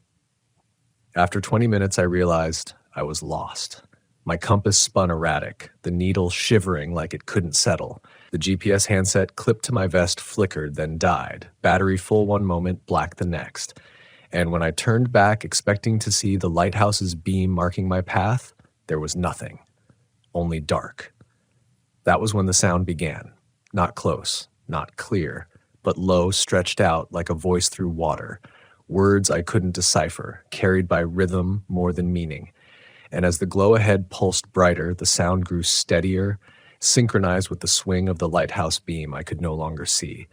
Every instinct in me screamed to stop, to turn back blind if I had to, fight through mud until I hit the coast again. But my legs kept moving. Maybe that was my choice. Maybe it wasn't. I honestly don't know anymore. I broke into a clearing without realizing it. The trees gave way to a circle of ground too perfectly bare, too deliberate, and in the center, an old stone foundation, low, moss-choked, crumbling. Like a house had once stood there, long before maps, long before memory. The glow came from within those stones, not fire, not lantern, something else. It rose like vapor, green-white, coiling slow, lighting the clearing as if it had weight. And for a moment I thought I saw shapes moving in it, not people, not animals. Shadows with no bodies, passing one another, vanishing. That's when I realized the sound wasn't coming from the woods. It was coming from beneath the ground. From under that ruined foundation. The earth itself was speaking, and though I couldn't make out the words, I swear, they were calling my name. My mouth went dry, and for a long moment I just stood there, frozen in that impossible clearing. The night pressed in thick, the fog settling like insulation, muting the world until all I could hear was that underground voice humming through the soil. I shifted my weight, and even that small motion felt wrong, like I'd broken some unspoken rule. The glow pulsed again, brighter, and I noticed the stones of the ruined foundation weren't just stacked, they were etched. Lines, symbols, shallow cuts across the faces of each block. Not graffiti, not natural weathering. Purposeful. Patterns I didn't recognize, yet my stomach turned as if I should have. Something in my blood recoiled. I crouched closer, hands trembling despite the warmth rolling from the stones. They radiated heat, steady like an engine. I reached out before I could stop myself. My palm hovered an inch above the rough surface, and I swear I felt the stone breathing. Expanding and contracting in rhythm with the hum beneath. Then the ground shifted. Not much, just a tremor, subtle enough that you'd blame fatigue. But I knew the difference between an overactive imagination and real movement. The earth had stirred, alive under my boots. I whispered out loud, as if the night needed convincing. Just ground settling. Just the tide underground. But the Chesapeake doesn't hold tide in dirt. I knew that, and the voice in my gut knew better. That's when I saw movement beyond the clearing. At first, it was only a shadow breaking from the tree line, indistinct against the fog. My flashlight cut across it, but the beam seemed to slide away, scattering like water on oil. I adjusted the angle, my thumb pressing the switch harder, though I knew it made no difference. The thing, whatever it was, refused illumination. I caught fragments. The bend of a joint too long to be human, the way it leaned forward as though the trees bowed around it. Each time the lighthouse beam swung in the distance, faint through the canopy, the shape stiffened, as if it hated being seen. Then the voice beneath the stones rose sharper, clearer. A chant. Repeating. I still couldn't understand the words, but they came in rhythm, like orders barked from somewhere beneath the dirt, and the shadow beyond the clearing, it listened. It turned toward the stones the way a dog responds to its master's whistle. Something in me broke then. Some last thread of procedure and composure. I staggered backward, boot catching moss, my pack dragging me down. The flashlight slipped from my grip and clattered against stone. For a split second, the beam landed perfectly on one of the carvings. It wasn't random etching. It was a shape, a circle, split by a line, branching into three, almost like a trident. But wrong, uneven, too sharp. I'd seen 1,000 nautical charts, studied beacons and warning symbols burned into seafarers' memory, and this didn't belong to any of them. Yet it felt older. Familiar in the way nightmares linger even when you can't recall them. The hum deepened. My chest rattled with it. The clearing smelled of metal and wet bark, sharp and sickly, the air vibrating like before a storm. That shadow at the tree line shifted again, slow, deliberate, as though deciding whether to enter. I snatched the flashlight and ran. No thought, no direction, just raw flight through muck and branches. Every step felt muffled, like the forest swallowed sound. My lungs burned, heart hammering so loud it could have been the only thing keeping me alive. I didn't know where I was going. I only knew I had to get away from that foundation, away from the chanting dirt and the shape that waited to be called. The beam of the lighthouse appeared through the trees after what felt like an hour, though it could have been 5 minutes. That narrow slice of rotating light became my lifeline, a thread through dark water. I stumbled toward it, tearing skin against branches, breath ragged. When I finally broke free into the marsh clearing at the lighthouse base, my knees buckled. I collapsed into mud, gasping, gripping earth as if it might float away beneath me. The light swept overhead, mechanical, calm, indifferent. And for the first time, I noticed something I'd missed before. The lighthouse wasn't pointing randomly into the forest. Each sweep locked for a fraction of a second on the same patch of trees, then moved. Always the same point. Always waiting, returning, as if signaling or holding something in place. The hairs on the back of my neck prickled. The shadow in the clearing, the chanting foundation. The way the beam had stilled it. The lighthouse wasn't guiding ships. It was watching the woods. I wanted to call it in. I wanted to grab my radio, bark into static, beg for someone to come take this weight from me. But when I unclipped the set from my vest, the battery light was gone, the screen dead. Same as the GPS, same as my compass. That's when I realized I hadn't escaped. Not really, because in the silence between the lighthouse's groaning rotations, I could still hear it. Faint, low. The ground beneath me, whispering my name. I couldn't bring myself to stand. My muscles refused, locked between exhaustion and terror, while the mud sucked at my boots like hands pulling me down. Every instinct screamed to move, to flee, but the sound beneath the earth paralyzed me. It was soft now, almost delicate, as if coaxing me instead of commanding, the way a mother calls a child's name at dusk, urging them inside. I forced myself upright, legs trembling. My flashlight beam jittered across the base of the tower, catching weeds sprouting through cracks, rusted iron bleeding red streaks down concrete. My breath fogged the air, though it wasn't cold, each exhale ragged, uneven. The light above swung inland again, steady, mechanical, and for the first time I noticed something else. The tower was humming, not from its gears or the rotation of the lens. This was deeper, resonating through the metal and into my bones. The same pitch, the same rhythm as the chant beneath the foundation. My teeth buzzed against one another. My ribs ached like they were vibrating apart. And then, for just a second, the beam faltered. It didn't sweep its full arc. It stuttered mid-turn, paused too long before snapping back into motion. The moment it did, the trees across the marsh seemed to heave forward, like something massive had leaned from their shadows. I bit back a scream and stumbled toward the tower's door. Inside, the air pressed down, heavy, warmer than outside, thick with the stench of oil and wet iron. I slammed the hatch shut behind me, though I knew deep down that no lock or bolt would matter against whatever lived beneath those woods. My hands shook so violently I nearly dropped the flashlight again. I aimed it upward and forced myself onto the stairs. The climb was agony. Each step groaned louder than my breathing, and the higher I went, the more the hum intensified. By the time I reached the lantern room again, I thought my heart would crack from the pressure in my chest. The mechanism spun as if nothing had happened. But when I leaned close to the glass, straining to see the forest, I realized the fog wasn't swallowing my beam after all. The fog was moving against it. Not drifting, not natural. It recoiled. It slid away from the light's reach, curling back like skin from flame. And within that shifting white mass, darker silhouettes pressed forward. Dozens. Maybe more. They didn't advance into the beam, but they clustered at its edge. Shapes of shoulders too broad, arms too long, backs hunched like they were waiting for permission. My throat tightened as the chanting beneath the soil rose again, in time with the slowing sweep of the beam. That's when the thought cut through me with a clarity sharper than fear. The lighthouse wasn't built to guide ships. It was built to hold the line.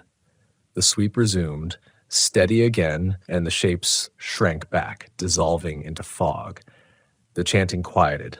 My body sagged against the railing in relief that wasn't relief at all, because I understood something else then. Something worse. This wasn't a malfunction. It wasn't a mystery of old engineering or a broken beacon.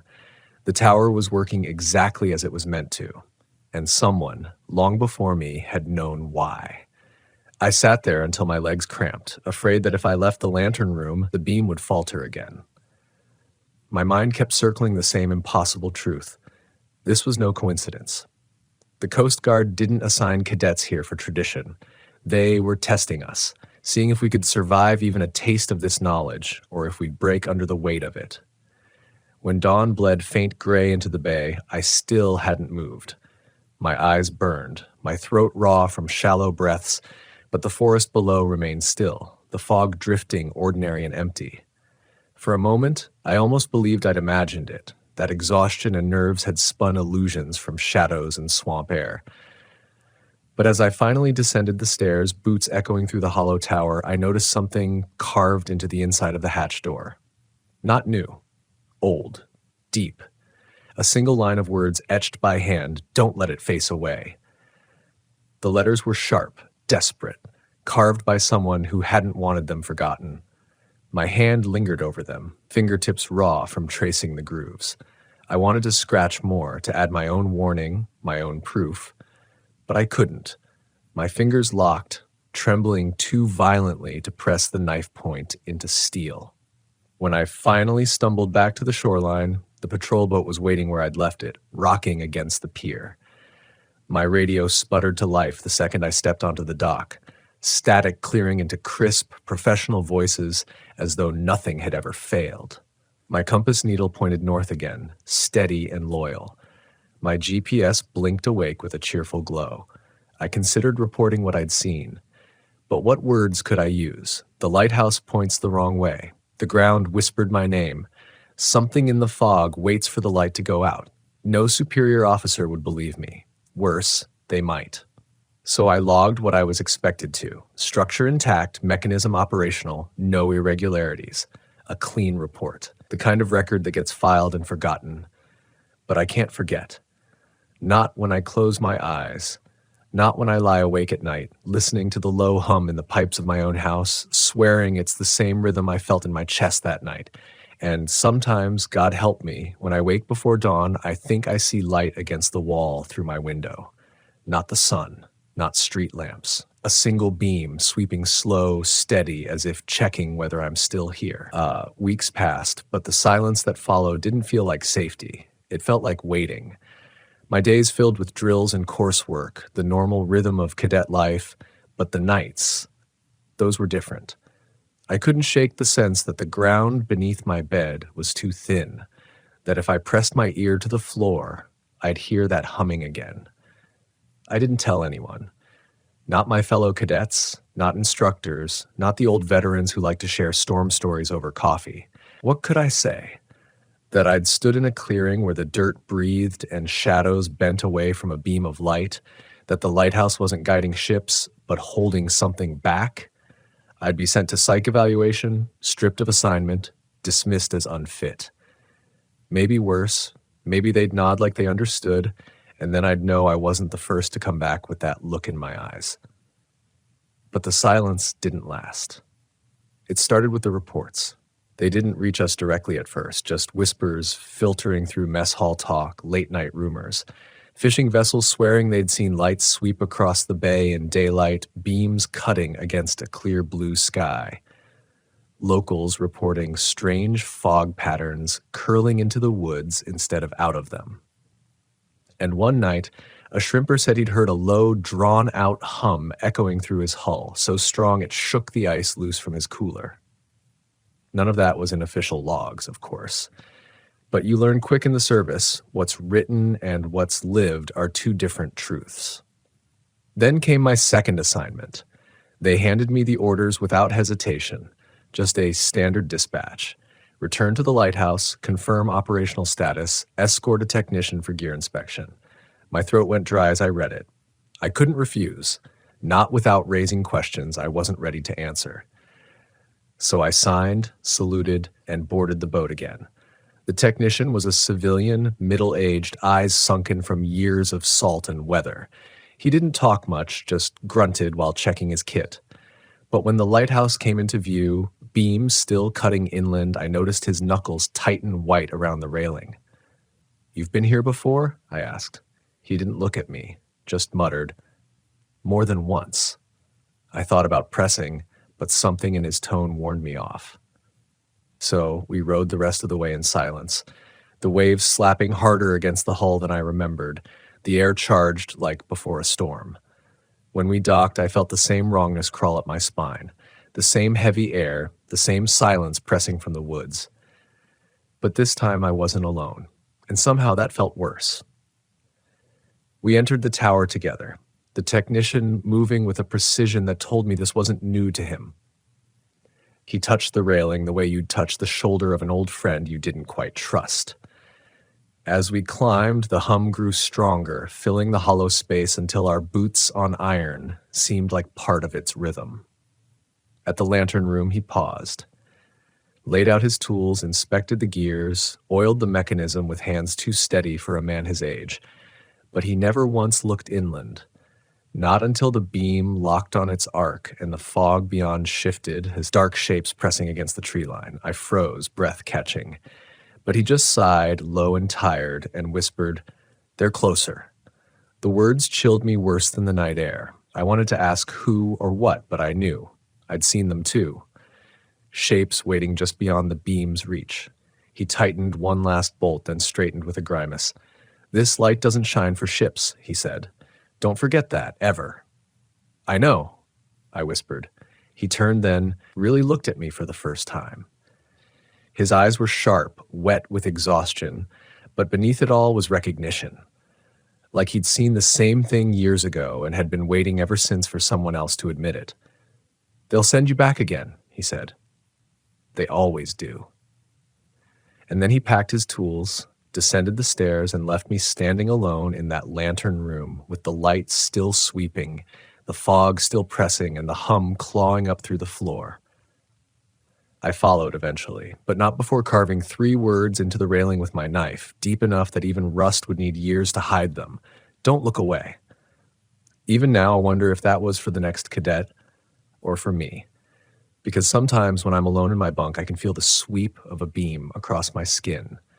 And in the silence between rotations, I hear it. Low, patient, inevitable. The ground whispering my name. Sleep became impossible after that second trip. I'd lay in my bunk, staring at the ceiling, counting every rotation of an imaginary light. I couldn't stop hearing the hum. Couldn't stop imagining the beam swinging across the woods, the shapes waiting just outside its reach.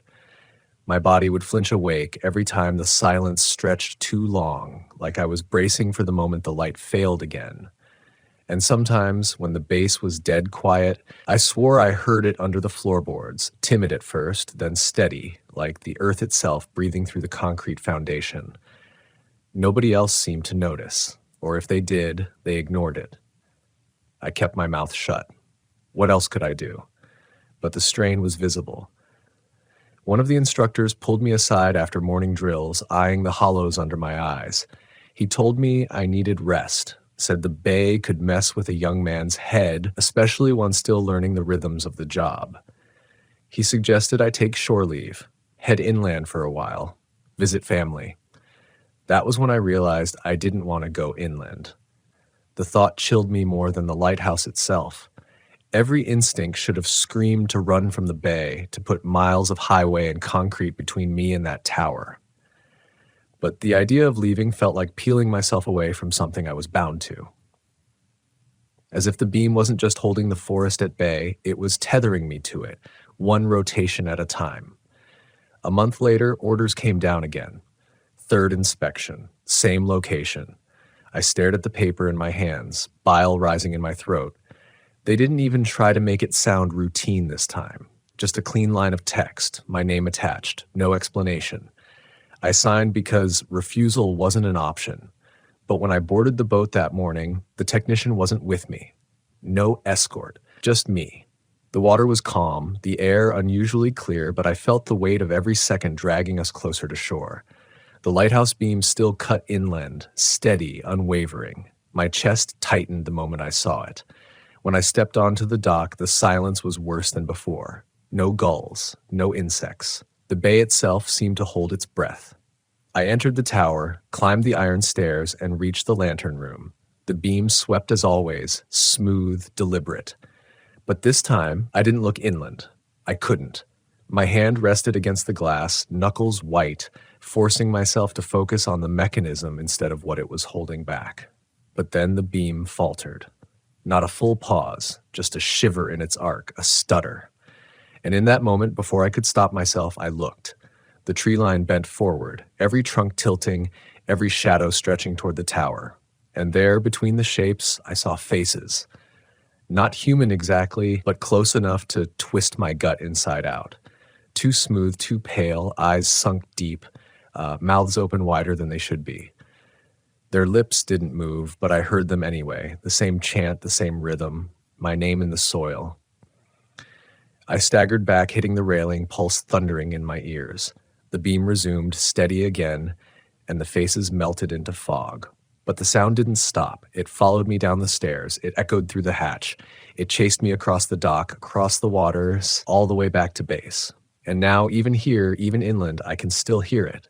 Not always, not loud, but in the spaces between noises, in the silence before dawn, in the pause after shutting off an engine, I catch it. Low, patient, vibrating through the floor. The lighthouse still faces inland. The beam still sweeps, but I don't think it's holding forever. One day, it'll falter. One day, it'll go dark. And when it does, those shapes won't wait at the tree line anymore. They'll come for the ones who heard their names. They'll come for me. And maybe when the hum rises through the ground for the last time, I'll finally understand why the orders keep sending us back. Not to inspect, not to protect, but to prepare. I thought I could outpace it if I buried myself in work. I volunteered for every shift, every drill, every late-night duty that kept me moving until exhaustion forced my eyes shut. But no matter how I filled the hours, the silence always came back. And with the silence, the hum. It's never loud. That's what makes it unbearable. It threads itself through ordinary sounds, the groan of a bulkhead, the thrum of a generator, the vibration of a pipe. At first, I tried convincing myself it was stress, that I'd conditioned my ears to hear patterns and background noise. But then other cadets started noticing. Not the hum, never that. They noticed me. How I flinched during quiet moments. How I pressed my palms into my thighs until they left bruises, trying to ground myself against the vibration I swore was rising through the floor.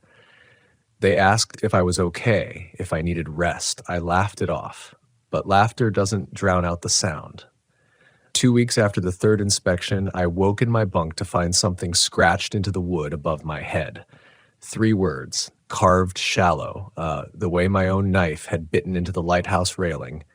We heard too. My stomach dropped. I scrambled upright, heart hammering, and checked the bunks around me. Everyone else was asleep, breaths even, faces slack with rest. No one stirred. No one had a knife in hand, but the words were there. I didn't report it. If I had, I'd be pulled, evaluated, maybe even discharged. And worse than that, they'd know. Whoever had written it, whatever had written it, it knew I wasn't the only one listening. That day, I walked the base with new eyes, watching, waiting for someone else to flinch the way I did when a pipe knocked or a deck groaned. But if they did, they hit it well. Maybe better than me. A storm hit that night. One of those Atlantic tempests that swallows the horizon, rain slamming sideways, waves clawing at docks like they wanted to drag the coast away. I stood watch on the pier, raincoat useless against the torrent, radio crackling in my ear. The storm should have drowned everything. But beneath the thunder, beneath the crash of water, I heard it again. The hum. Stronger. Carrying through the storm like the earth itself was louder than the sky. I pressed the radio hard against my ear, desperate for static, for human voices, for anything to mask it. And through the interference, for just a second, I swear I heard something slip through. Not an officer, not a call sign, just a single phrase, low and stretched, riding the signal before it broke apart. Don't let it face away. The same words carved into the hatch, the same warning. I don't remember much after that. Just cold, the weight of water in my clothes, and the sudden knowledge that my knees were in mud again, not the base pier, not the dock. The mud at the foot of the lighthouse, I'd blacked out or I'd been pulled. I can't explain it. One moment I was bracing against the storm at base, the next I was miles away, staring up at the tower. Its lights swept as always, inland, steady. And at the tree line, dozens of shapes pressed closer than I'd ever seen them. Faces pale in the glow, eyes unblinking, mouths open in silence, waiting. The beam passed over them and they froze, but their eyes never left me. I don't remember boarding a boat, I don't remember crossing the water, but I woke back in my bunk at base, soaked through, boots still caked with marsh mud. No one questioned it, no one asked why. Maybe they already knew. Now, when I close my eyes, I see the truth as clear as the lens atop that tower. The lighthouse isn't a barrier. It's a leash. And we, the cadets, the technicians, the watchers, we're not keeping the light alive for ships. We're keeping it alive because something in those woods wants out. And one night, when the beam falters for the last time, it will. I tell myself I'll be ready. That if the hum rises louder, if the faces finally step into the clearing, I'll run. I'll fight, I'll resist. But deep down, I know the truth. When the ground whispers my name again, I'll answer. I don't know how much time has passed since that night. The days blur together now, routine drills, mess hall chatter, orders handed down like they mean something. But none of it matters. None of it sticks. Every hour feels like the pause between sweeps of that light. I've stopped sleeping. When I close my eyes, the hum is there, even louder, shaking the back of my skull. Sometimes it shapes itself into syllables, not just my name, but full words that vanish the second I try to focus on them. I wake with my teeth aching, jaw locked as if I've been grinding through stone. The worst part is that I'm not the only one anymore. I've caught them. Other cadets, standing still at night, heads tilted like they're listening for something. Their lips moving soundlessly in rhythm with the hum I know they hear too. And in the morning, they act normal. Laugh at breakfast. Run drills. But their eyes are wrong. Pale around the edges, heavy with a weight they don't admit. One of them left a note folded in my locker. No name, no signature. Just 5 words scrawled in a shaking hand. The light is slipping. I burned it in the galley stove, but I can still see the letters when I blink. 2 nights ago, I dreamed I was back at the clearing, the ruined foundation, the stones etched with that uneven trident shape, the glow rising like breath. Except this time, the foundation wasn't empty. There were cadets standing in a circle, their uniforms soaked, eyes reflecting the lighthouse beam like glass. They didn't move. They didn't breathe. They just waited. When I woke, my boots were muddy. And last night, God help me, I woke not in my bunk, but on the dock, staring across the black water. The patrol boat was waiting, engine silent, swaying against the pier. No one else around, no orders. Just me and the pull of the beam across the bay. I didn't board it. I turned back. I forced myself to walk away. But it felt wrong, like resisting gravity, like tearing myself from the tide. I know it'll be there again, waiting. And next time, I won't be able to resist. Because the lighthouse isn't just a warning. It's a summons. Every sweep of the beam, every hum in the ground, it's calling us closer. Cadets, technicians, anyone who's heard their name in the soil. And I think I know that when enough of us have gathered, when enough of us stand inside that ruined circle, the light won't sweep anymore. It will stop. And the forest won't wait. Sometimes I press my palms to the floor at night, feeling the vibration rise through my bones, and I realize it's not waiting either. It's counting. I can hear it now, clearer than ever, carrying through the walls, steady as my own pulse. Don't let it face away. Don't let it face away. Don't let it face away. The words are no longer a warning, they're a command, and soon I think I'll follow. I never thought a place meant for family vacations and laughter could hold the kind of silence that cuts into you like a blade. You don't expect dread at a campground, not the kind that crawls into your lungs and makes the air feel heavy, poisoned with something you can't see but know is there. When I first started camping in my RV, I thought the only dangers were mechanical breakdowns, wildlife sniffing too close, or running out of gas miles from the nearest town. But as the years went on, and as I found myself drawn more and more to the forgotten corners of the United States, the campgrounds people leave behind, the ones nobody seems to talk about anymore, I began to notice a different kind of risk. A risk that doesn't show up on any checklist. It lingers in the silence of places that should be full of life, and it speaks in the language of absence. I was 42 when I pulled my RV into a forgotten campground deep in northern Arizona, a place I hadn't even seen on the maps until I took a wrong turn off the highway. My name is Eric, and I've been living on the road for years now, part of that restless wave of people who found more honesty under the stars than under fluorescent lights in some office. I never went looking for horror, no one does. But I think horror has a way of finding the people who can't look away when something feels wrong. I was always the kind of person who noticed things, the little details most people pass by without thinking twice. And that instinct, the one that pulled me towards silence and shadows, is what led me into one of the most disturbing nights of my life. The campground sat at the edge of a dry riverbed, its gravel roads overgrown with weeds, its wooden signs bleached by years of sun and neglect. You could tell people used to come here, fire pits still ringed with blackened stones, picnic tables warped but not yet destroyed, old lantern hooks rusting by tree trunks. But what froze me in place wasn't the emptiness. It was the line of RVs parked as if waiting for someone to return. There were 6 of them, maybe 7, lined up along the far side of the loop. Every one of them looked decades old, their paint faded, windows fogged from the inside. They weren't vandalized or smashed apart like you'd expect after being left behind for so long.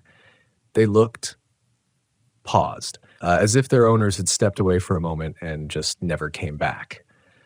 At first, I told myself it wasn't unusual. Maybe the campground had been bought up by some company, and the owners had been forced to leave their rigs behind. Or maybe it was one of those strange desert collections, a sort of unofficial graveyard for travelers who didn't have the money to haul their homes away. I could have left it at that. I should have, but I couldn't stop staring at them. There was something in the way they were arranged that unsettled me. Not random, not scattered. They were positioned evenly, almost deliberately, with the spaces between them just wide enough for a person to walk through. And when the late afternoon sun hit them just right, the windows reflected light so sharply it was like staring into dozens of blind, watching eyes. I parked my own RV on the opposite side of the loop, telling myself I just needed a place to rest for the night. I was used to solitude, to silence, to the kind of nights where the only company was coyotes yipping in the distance.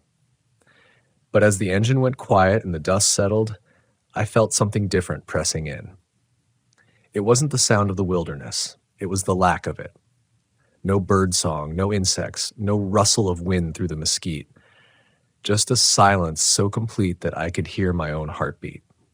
I tried to busy myself with the small rituals of setting up, checking the water, leveling the rig, opening the windows to let in the cooling desert air.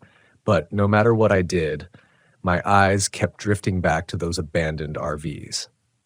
The longer I looked, the more details surfaced. Curtains still hung in the windows, stained but intact. One of them had a pair of children's shoes left outside the door, so worn they looked like they might crumble at a touch. Another had a rusted lawn chair folded neatly against its side. These weren't gutted shells, they were homes, waiting. I told myself I wasn't going to walk over there, not in the fading light, not when I was already tired. But after dinner, after the sun had dropped and the sky turned into a canopy of stars, the quiet gnawed at me until I couldn't sit still. I grabbed my flashlight and stepped out, the crunch of gravel under my boots sounding far too loud. The air was cooler now, carrying that dry metallic scent that always comes after sundown in the desert. My beam cut through the dark, landing on the first RV. Up close, the decay was sharper, crueler. The door was still locked, windows still sealed, but the handle was sticky when I brushed it with my fingers, as if someone had only just touched it. I moved down the row. The second RV had a cracked skylight, the kind you might see if someone had climbed up top to patch something and never finished. My light skimmed the inside through the window, catching a glimpse of something that made my chest tighten. A table set with plates. 4 of them. Cups tipped over, a fork half on the floor. Dust coated everything, thick and heavy, but it didn't erase the fact that whoever had been there had been in the middle of living. I wanted to back away then, to tell myself it was just one of those odd places you stumble into, a mystery better left unsolved. But I kept moving, drawn deeper into the row. Each RV told the same story, frozen in the middle of use, a jacket draped over a chair, a cracked mirror still spotted with toothpaste flecks, a half-read book lying open on a bed. And then I heard it, a knock, faint, deliberate, from the far end of the row. I froze, my flashlight trembling in my hand. My first thought was wind, but the air was still. My second was an animal, but it had sounded too precise. 3 slow knocks, evenly spaced. I wanted to call out, but the words died in my throat. The sound had come from the last RV in the line, a tall white one with stripes faded almost to nothing. Its windows were darker than the rest, as if something inside had drawn the curtains tight. I took one step closer, then another, the gravel crunching louder than ever beneath me. My light landed on the side of the rig, the door handle glinting faintly, and then from inside came the sound of something shifting, a scrape like wood against metal, followed by silence. My skin prickled.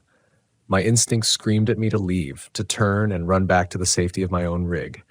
But I just stood there, my breath shallow, my heart thudding in my ears. Because in that moment, the silence didn't feel empty anymore. It felt crowded, like something was waiting for me to decide whether I belonged among the living or among the abandoned. I kept my flashlight aimed at that last RV, the one that had knocked back at me, as if the beam itself could hold whatever was inside at bay. My fingers felt clammy around the grip, slick with sweat despite the cool desert air. Every instinct I had was pulling me in 2 different directions, one telling me to get the hell away from there, the other whispering that if I didn't see what was inside, I'd never sleep again.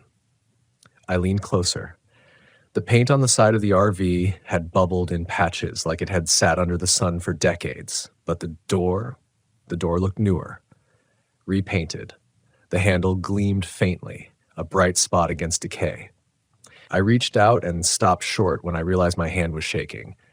That was when I noticed something strange. The other RVs all carried the dry, dusty smell of abandonment, stale air, mildew, the faint sweetness of rot.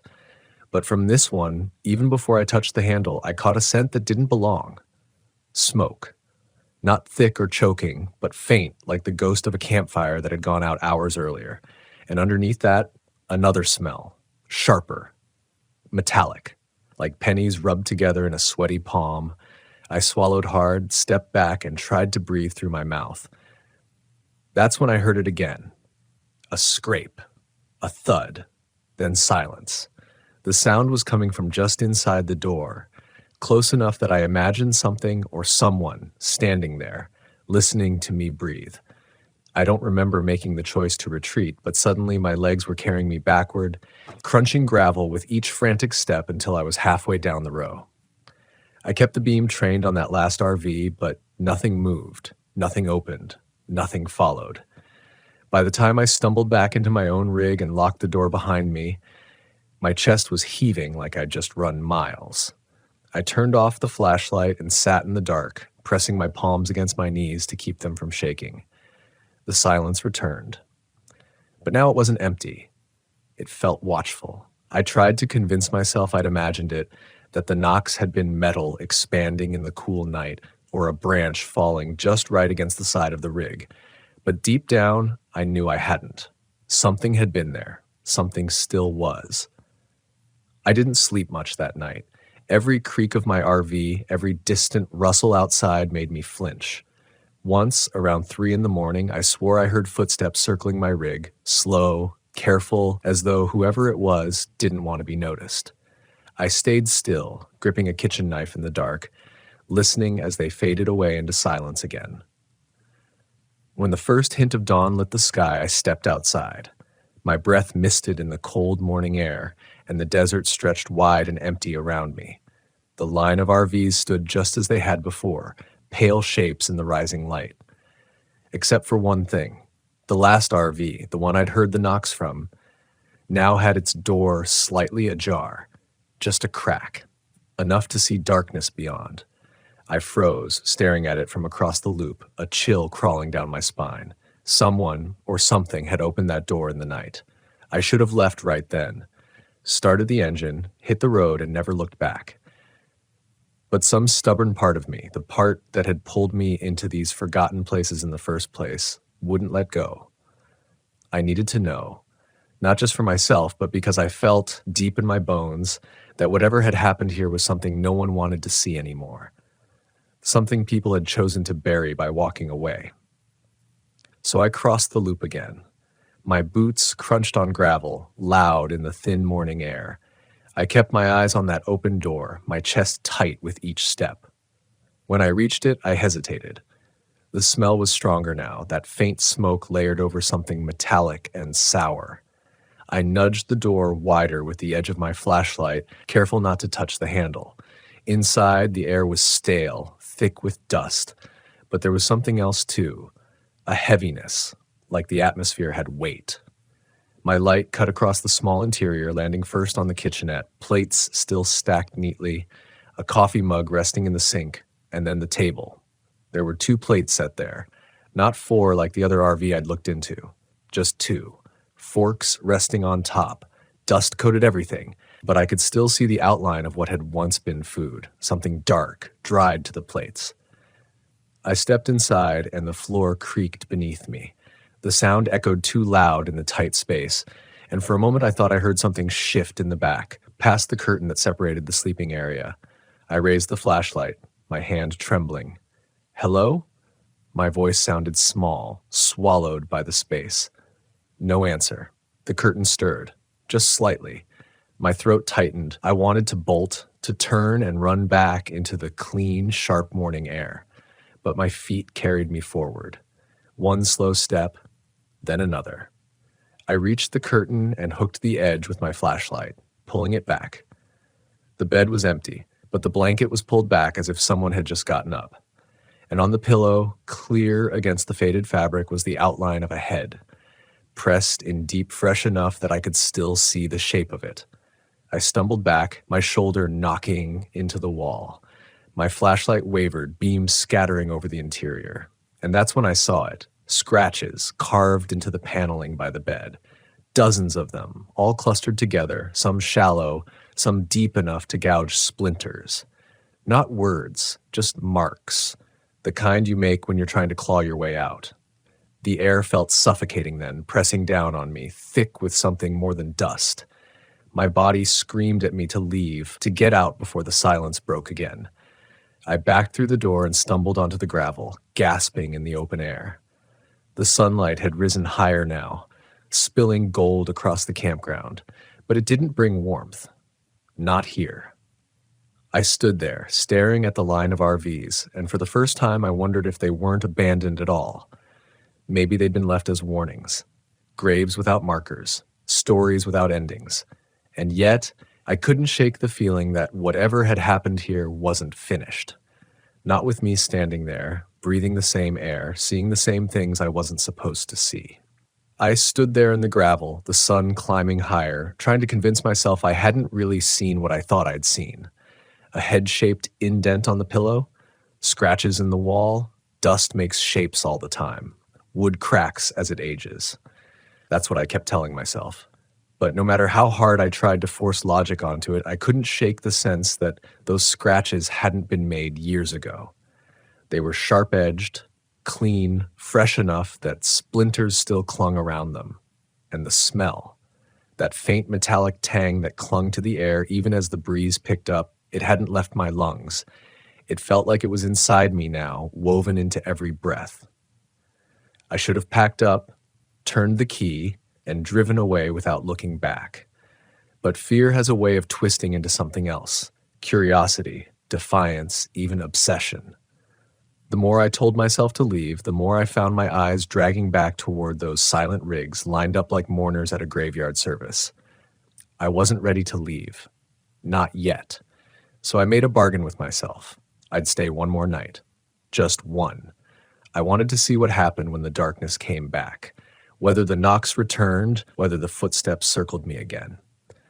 I needed to know if this place was really haunted, or if my mind was just unspooling from exhaustion and loneliness. That day was long.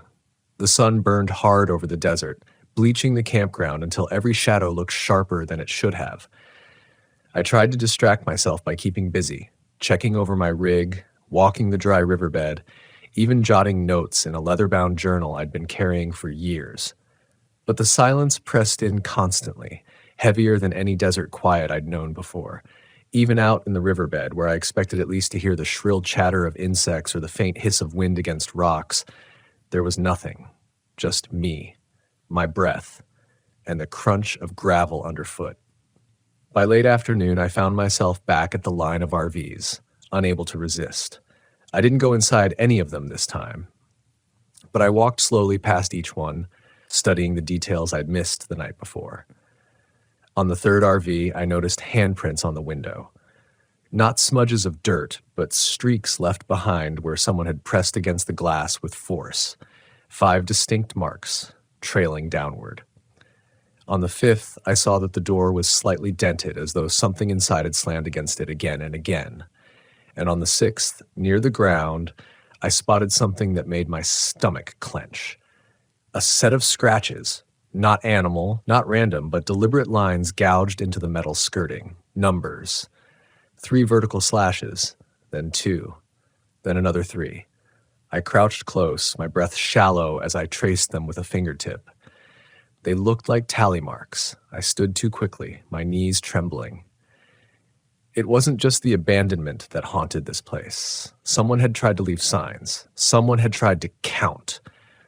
I went back to my RV before the sun dipped low, locking the door and drawing the curtains tight. My hands wouldn't stop fidgeting, every small sound inside the rig making me jump. I cooked dinner, but couldn't eat more than a few bites. My stomach was knotted tight. As the light outside shifted to gold and then to gray, I sat at the small dinette with my journal open, writing down everything I'd seen. It was a habit I'd formed years ago when traveling alone. Write down the details, keep track of what's real. But the more I wrote, the more it felt like I was scribbling someone else's story, not my own. The kind of story you find in police reports or scattered notebooks left behind in places no one wants to return to. Night fell fast. The sky went black, stars searing bright against the desert canvas. And with the darkness came that silence again, thick, heavy, unnatural. My ears strained for sound, for anything. A coyote's howl, an owl's call. Nothing. I sat there for hours, the knife from the kitchen laid across my lap, my flashlight within reach. My eyes kept darting to the windows, imagining shapes moving past them. Every so often, I thought I caught the faintest scrape of gravel outside, but when I held my breath and listened harder, it was gone. Then, just past midnight, the knocks came back. 3 of them, slow, deliberate, from outside. Not from the last RV this time, from mine. I froze, blood roaring in my ears. The knocks came from the side door, not 10 feet from where I sat. I wanted to shout to scare off whoever was out there, but my throat locked up. Instead, I sat there in silence, gripping the knife so tightly my knuckles went white. Another knock, louder this time. I forced myself to my feet, every muscle trembling. I crept toward the door, the thin aluminum barrier suddenly feeling far too fragile. I pressed my ear against it, breath shallow, and I heard it. Not mine. Not shallow, panicked like mine. Slow, measured, right on the other side. I stumbled back, nearly tripping over the small step by the kitchenette. My hand fumbled for the flashlight, and in my clumsiness it slipped, clattering to the floor and snapping the silence in two. The breathing stopped. The silence that followed was worse than the knocks, worse than the footsteps I'd heard the night before, because now I knew, without any doubt, that someone was out there, listening, deciding. I stayed awake until dawn, I, knife in hand, staring at the door as if my gaze alone could hold it shut. When the first gray light crept into the sky, I dared to peek outside. The gravel by the door was scuffed, disturbed, and right there in the dust was the outline of a bare foot, small, like a child's. I staggered back inside, slamming the door shut again, my heart hammering against my ribs. I couldn't rationalize it anymore. Couldn't convince myself it was animals or wind or the tricks of an exhausted mind. There was something out there, something moving among those abandoned RVs, something that hadn't left when the families who owned them had disappeared. And worse, something that knew I was here. Day passed slowly, the sun harsh and unforgiving over the cracked gravel and rusting RVs. I kept my rig running intermittently, the engine noise a weak shield against the silence pressing in from all sides. Every few hours I wandered the perimeter, pretending to check the tires or the water tank, but really just scanning the line of abandoned RVs. The scratches, the marks, the faint, unsettling traces of life, they hadn't gone anywhere. They were still there, waiting, watching. By mid-afternoon, I felt the familiar prickle along my spine, the one that tells you your instincts are screaming at you for a reason. I realized with a rising sense of dread that I could no longer pretend this campground was just another empty lot. It wasn't. It was a place frozen in time, inhabited by memories. Or worse, something that had grown out of those memories. As the sun dipped toward the horizon, painting the desert in bruised purples and golds, I felt the first touch of panic in my chest. Not because of what I'd seen, but because I now understood the pattern. Every night, something moved. Every night, it came close. And every night, it wanted me to know it was there. I fortified my rig as best I could, locking doors, checking windows, placing the knife within arm's reach, and waited. The minutes stretched, each second thick with dread. Then came the knocks, 3 of them, slow and deliberate, echoing across the campground. This time, I didn't hesitate. I grabbed my flashlight and knife, flung the door open, and stepped into the deepening shadows. The night was darker than the evening before, the desert shadows merging with the looming shapes of the abandoned RVs. I could hear the faint rustle of movement, deliberate, cautious. "Who's there?" I called, my voice cracking slightly. No response, just the scrape of gravel, shifting closer. I swung the flashlight toward the first rig. Its door rattled slightly, and the faintest shadow flitted behind a window. My heart slammed against my ribs, my mouth dry.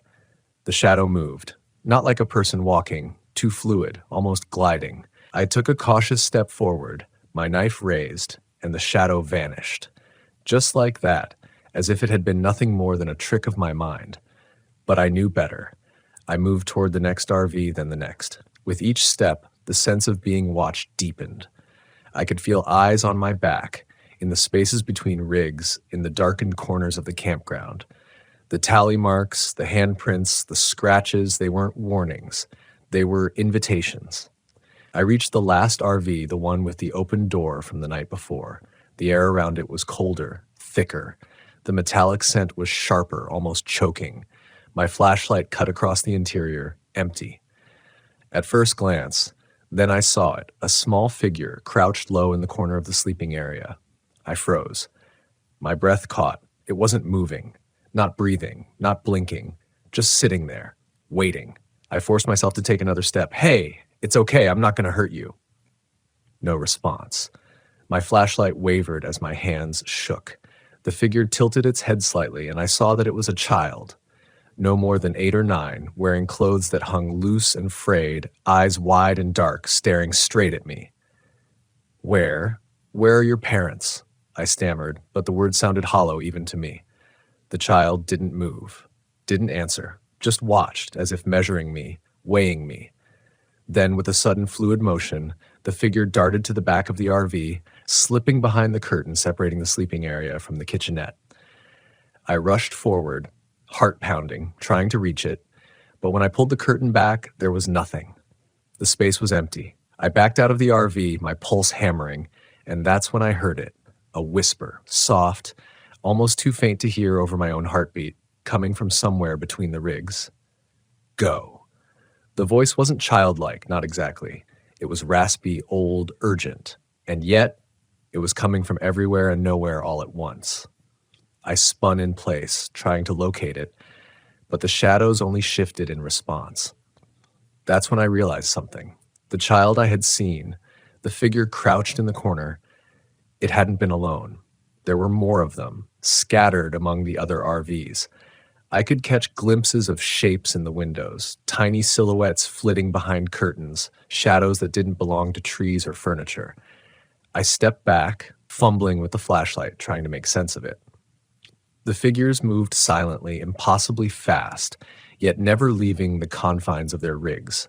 It was like they existed in some other layer of reality, tethered to these abandoned vehicles, unable or unwilling to leave. And then the noises started. Not knocks this time, but murmurs, whispers, soft crying. Faint at first, then growing louder, a chorus of despair and warning. I realized I wasn't just observing them. I was part of it now, part of the pattern. I stumbled backward, tripping over gravel, and landed hard against my own RV. My flashlight clattered to the ground, spinning across the dirt. I scrambled to pick it up, shining it across the campground. Every rig was alive now, or at least it seemed so.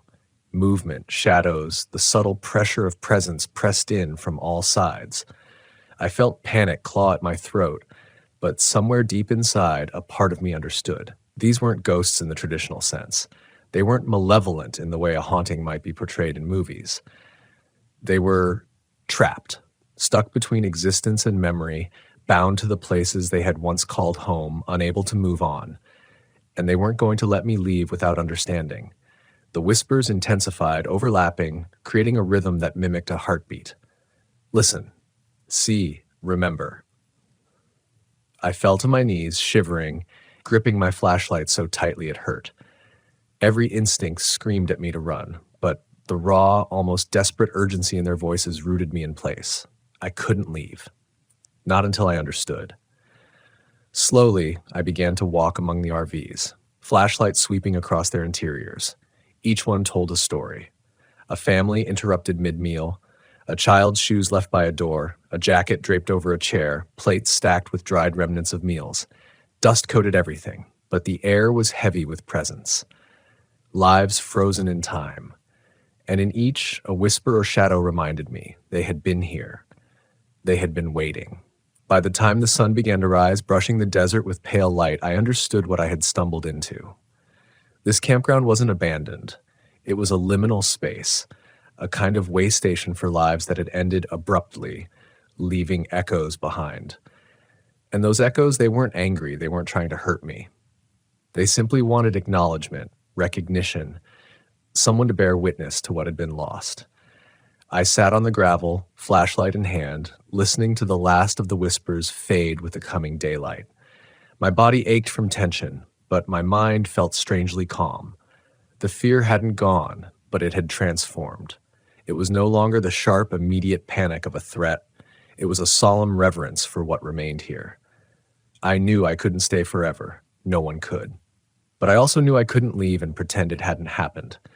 These abandoned RVs, these frozen homes, had a story, and now I was part of it. As I climbed back into my rig, locking the door and starting the engine, I cast one last glance at the line of vehicles. The shadows had receded. The whispers were gone. Only the dust and sunlight remained, holding the memory of those lives in quiet patience.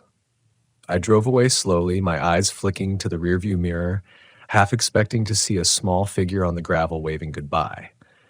But there was nothing. Only the open desert stretching endlessly behind me. And yet I could feel it. The weight of presence. The truth that some places never forget. That some stories never end. That night, as I set up camp miles down the road, I realized something profound. Fear doesn't always announce itself with violence or terror.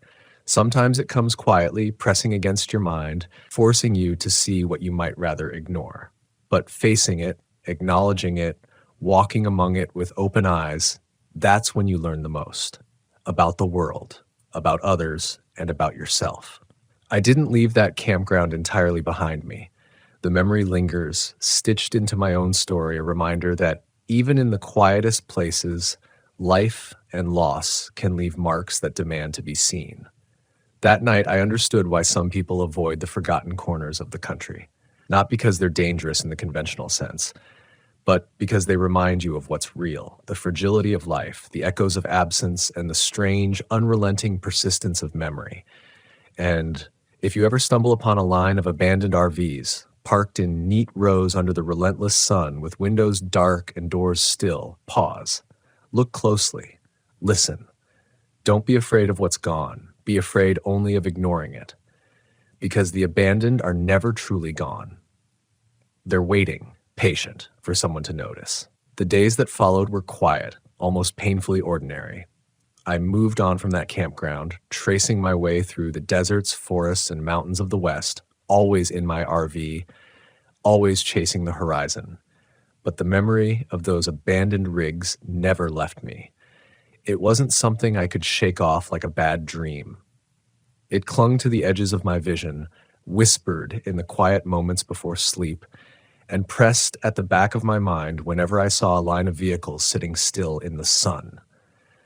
I found myself thinking about the people who had once lived in those RVs.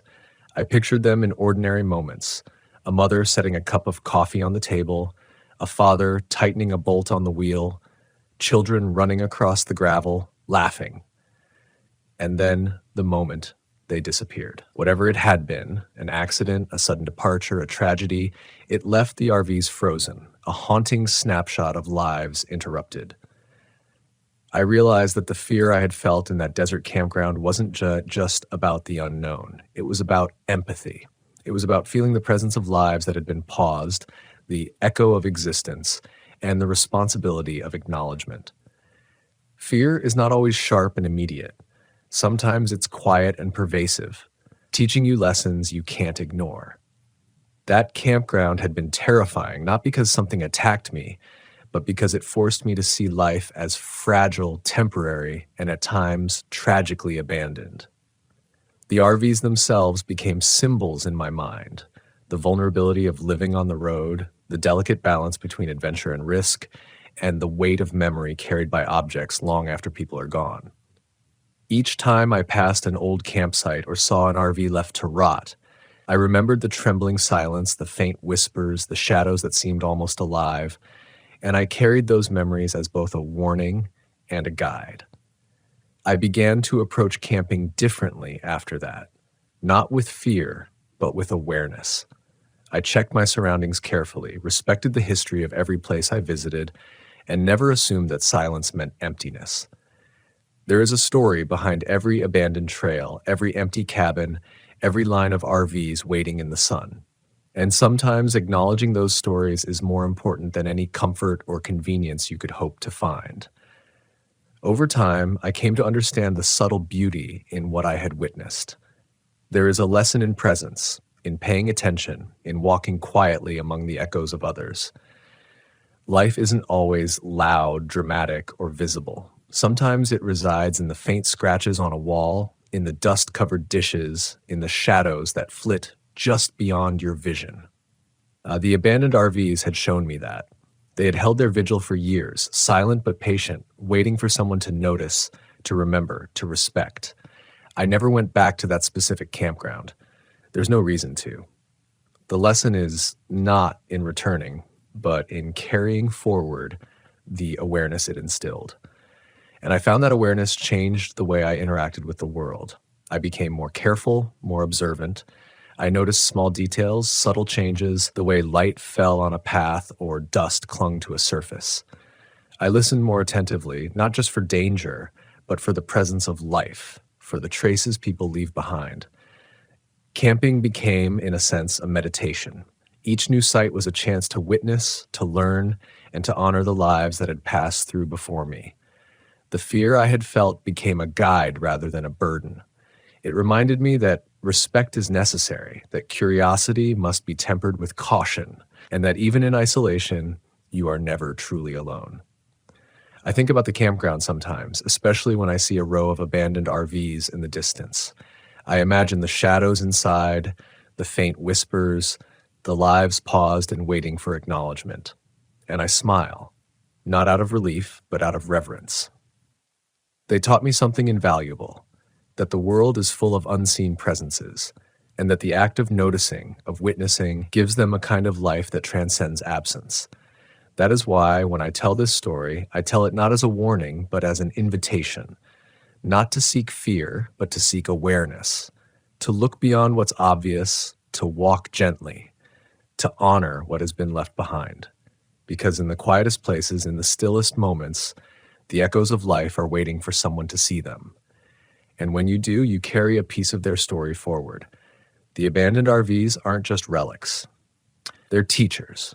They remind us that life is fleeting, that memory is sacred, and that the smallest act of attention, pausing to notice, listening when no one else is speaking, can hold profound meaning. Every time I pass an old campsite now, I don't hurry by. I slow down. I look. I remember. I acknowledge. And I carry that awareness with me on every road I travel, in every campsite I visit, in every lonely desert night when the stars feel impossibly close. Because the lesson the abandoned taught me is simple, yet profound. To truly live, you must see the lives around you, even those that are no longer present. To ignore them is to ignore a part of yourself. To remember them is to honor both their story and your own. That is the enduring echo of those abandoned RVs, a whisper of memory, a pulse of life, a quiet, insistent reminder that nothing, no presence, no story, no soul, is ever truly gone.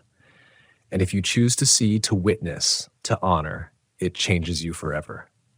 I drive onward now, past deserts, forests, and mountains, past quiet campsites and fading trails, carrying the memory of those rigs in my heart. And in the darkest nights, when the road stretches endlessly and the silence presses close, I feel them still. Not with fear, but with the knowledge that even in absence, life leaves traces. And if you pay attention, if you allow yourself to notice, those traces will guide you, teach you, and remind you of the fragile, fleeting, and beautiful truth of existence. I have learned that some places aren't empty. They are full of stories waiting to be remembered. And when you listen carefully, when you step softly, when you honor the echoes, they speak. And in their voice, I found not only fear, but understanding, reflection, and a strange, quiet empowerment. Because the abandoned RVs will always wait, but they are not meaningless. They are reminders of life lived, life paused, and the sacred responsibility of witnessing. And as long as we are willing to see, their stories continue. Even today, miles from that desert, I can close my eyes and see them, lined up neatly under the sun, dust coating their edges, curtains still hanging, windows dark and expectant. And I remember, the abandoned are never truly gone. Their echoes remain, waiting for those who care to notice. And in noticing, I learn not only about them, but about myself. I learned that the quietest lessons are sometimes the most profound. That presence matters, even when unseen. That respect, observation, and reflection carry a power far beyond the immediate moment. And I carry it with me. Every time I take the road, every time I park my RV beneath the vast sky, every time I listen in the silence. Because the abandoned will always be there, waiting, watching, teaching. And in paying attention, I learned to live more fully, more honestly, and with a deeper awareness than I ever had before. The echoes linger, and I will never forget them.